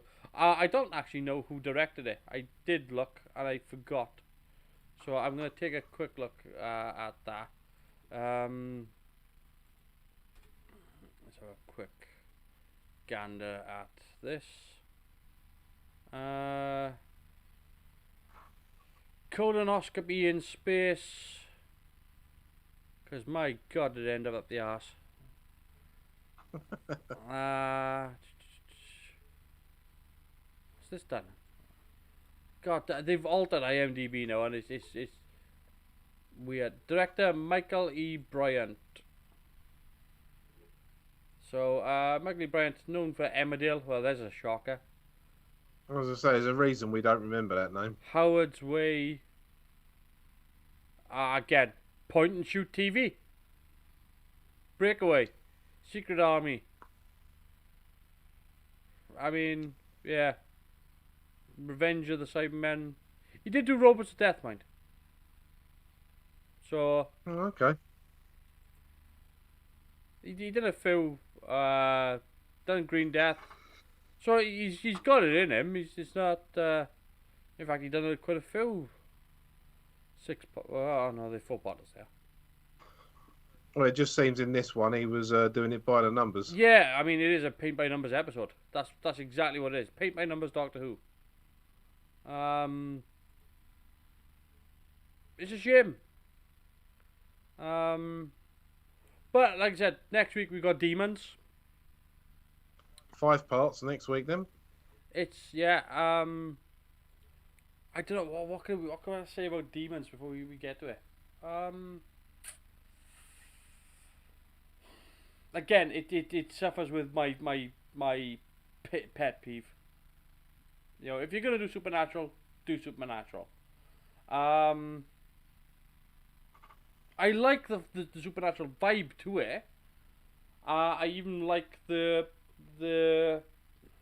almost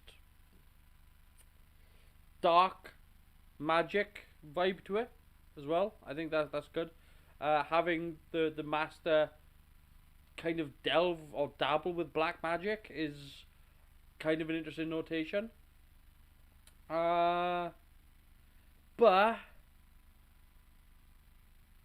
after I think we got Time Monster after that. I feel. I'm not sure. I can tell you. Day of the Daleks is the next one Oh right, after yeah. that. Well, we've done Day of the Daleks, haven't we?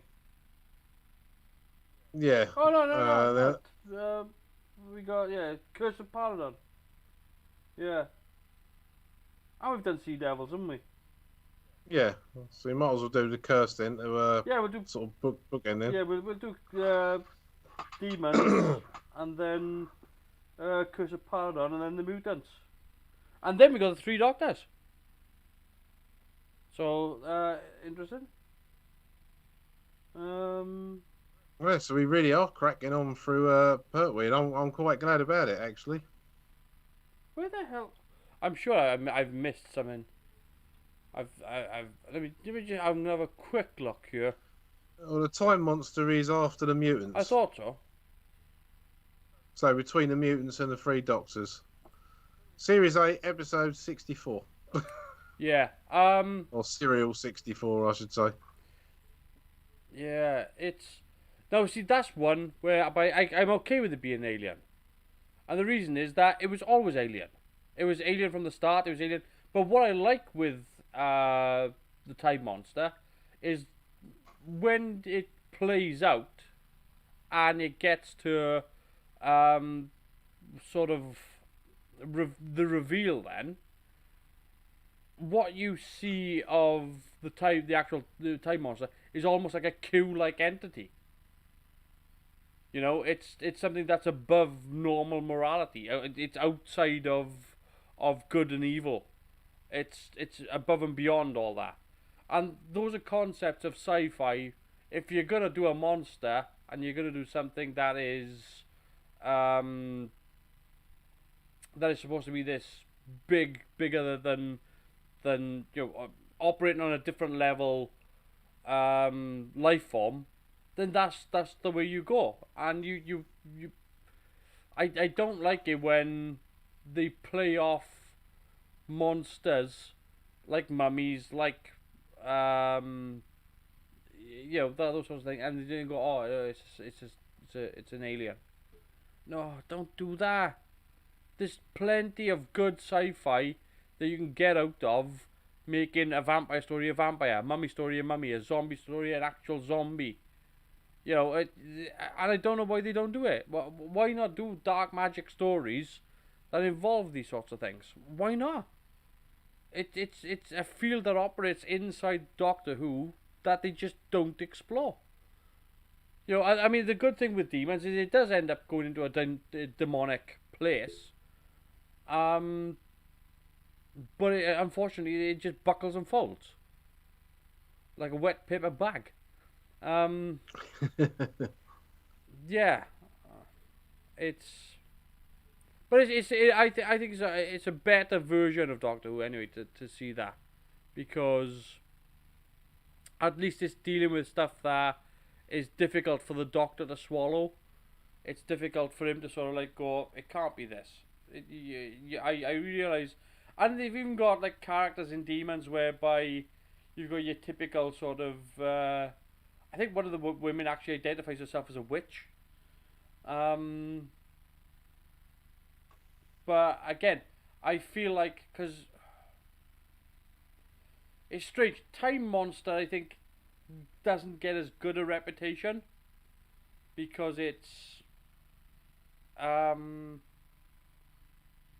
don't know why, actually. We'll probably see that when we get to it, but it's one of those stories whereby I feel like Time Monster is probably, for me. Let's have a look at this season here. What we got? Terror of the Autons, Mind of Evil. Mind of Evil. Oh, I don't know. Mind of Evil's pretty strong, I think. I was gonna say that it's just next season we're talking about, because Demons is the end of this season. Oh, Mind of Evil is the strongest episode I think of this season. I think it's the strongest one. But you got Demons to look forward to. It's Yeah. still good. Look, I think Demons is much better than this one. That's a plus. That's a positive. I think it is. But then next season, so look, yeah, we've got to look forward to next season. We've seen Day of the Daleks, which again, the special edition version of that is just awesome. Curse of Paladin. Yep. We've done Sea Devils again. Sea Devils is a good one. Sea Devils is a good one, yeah. Action packed, loaded. What a loaded episode. Again, goes back to speaking of quality. Production values. They introduced the Navy into it, and my word, did it pay off. Yeah. Mutants. Mutants is okay. It's okay. 6-parter. Again, Time Monster I think is a better concept, higher concept, because you're dealing with you're dealing with fantasy, you're dealing with mythology, because you're dealing with the lost city of Atlantis, and that's the end of that season. Then that's gonna be a quick one. Wow, we are gonna pan through this season. I think you're gonna enjoy it. I think you are. I think you're gonna enjoy it. How have you enjoyed this evening? Now that we've finally done it.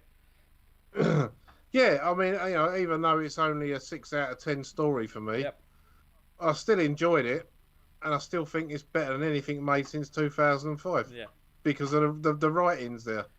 I think again, for what I like with Classic Who is the investment in the supporting cast. That you get more fully formed, and I would have to put it down to rehearsal time more than anything else, because having a week's rehearsal before you go into a production, it's gonna be better than showing up for a table read and then being on the set the next day. I don't care what anybody says. The ability to go into an empty room and block a scene is going to be beneficial for the cameraman. It's going to be beneficial for the director. It's going to be beneficial for the sound design. It's good because everybody knows what the bloody hell they're doing. I nearly swore then. I nearly f-bombed then. But it's true. I mean, I've been in there. I mean, I've done stuff where we've had 13 weeks of rehearsal. And I've done stuff whereby we were literally on the set the next day doing what it was that we were talking about. And I can assure you, being on the set the next day, we spent all day on the set the next day because nobody knew what they were doing. People were making it up. Don't get me wrong, they were smart people and they were clever people and they had thinking on their feet, but they were still making it up as they were going. Whereas when we had 13 weeks of rehearsal, everybody knew where they were. Everybody knew what they were doing. Everybody knew where they had to be. That was it. It was just like bump, bump, bump, and we got it done in an hour. Yeah. I mean, it's. You can't beat a good bit of rehearsal, mate. Once everybody knows exactly where they are, what they're doing, it's. That's what it comes down to, But anyway, those are what we got to look forward to. That's been Colony in Space. Oh, wait a sec. That's what. Yeah. The only thing I really remember about the Time Monster is that very dodgy looking prop. Or you mean the crystal? It has Dave Prowse playing the Minotaur. It does, yeah. It has Ingrid Pitt. Yes, it does have Ingrid Pitt. Yeah, Ingrid Pitt from Love and Vampire. What's it called? Vampire Lovers. And she was in The House That Dripped Blood with John Pertwee. Yay! If you don't know who Ingrid Pitt is, she's a Hammer Horror alumni, and normally she shows up naked. Normally you say Ingrid and she's already got a kit off. That's not going to happen in Doctor Who, is it? No, she's from what I remember of Time Monsters though, she's half out of it. I mean, she's got a display on. She looks good. I mean, it's Ingrid Pitt. I mean, it's... So next week we're doing The House That Dripped Blood. It's again. That's an interesting. If you haven't seen The House That Dripped Blood, that's a good one. It's weird because it's kind of like it's almost like Twilight movie. It's not. It's more like a mash of stories as opposed to one story. All right, you mean Twilight Zone rather than Oh Twilight, yeah, yeah, thankfully, yeah, then. yeah. So, God, did I say Twilight? Jesus, Yeah, you did. holy hell. Yeah, the reason I prefer over the demons. Yeah, yeah. I mean, look, I can't fault you for if you like Ingrid Pitt, I can't fault that at all. But yeah, she was in the House That Dripped Blood in 1971. So John Pertwee was already making Doctor Who, I think, when you filmed that. It's quite an interesting story as well. He plays John Pertwee plays a hammy actor that basically they're making a vampire film, and he's got this cape, and when he puts this cape on, it actually turns him into a real vampire. And there's no blood in the film. It's called The House That Dripped Blood. There's not a single drop of blood in it. But it's fun. It's fun. It's good. Yeah, and yeah, she's in Vampire Lovers as well. She's in what's the other one? She's in a few. But yeah, she's known for her full frontals. Is the only way I can put it. But yeah, I mean, she's Baywatch Bay body. I mean, it's all good. But anyway, that's what we got coming up. Hopefully you've enjoyed this. If you have, give us a thumbs up, and we'll see you next week for more Doctor Who, where we will be doing the demons. Take care, have fun. Certainly will. See you soon. See you later.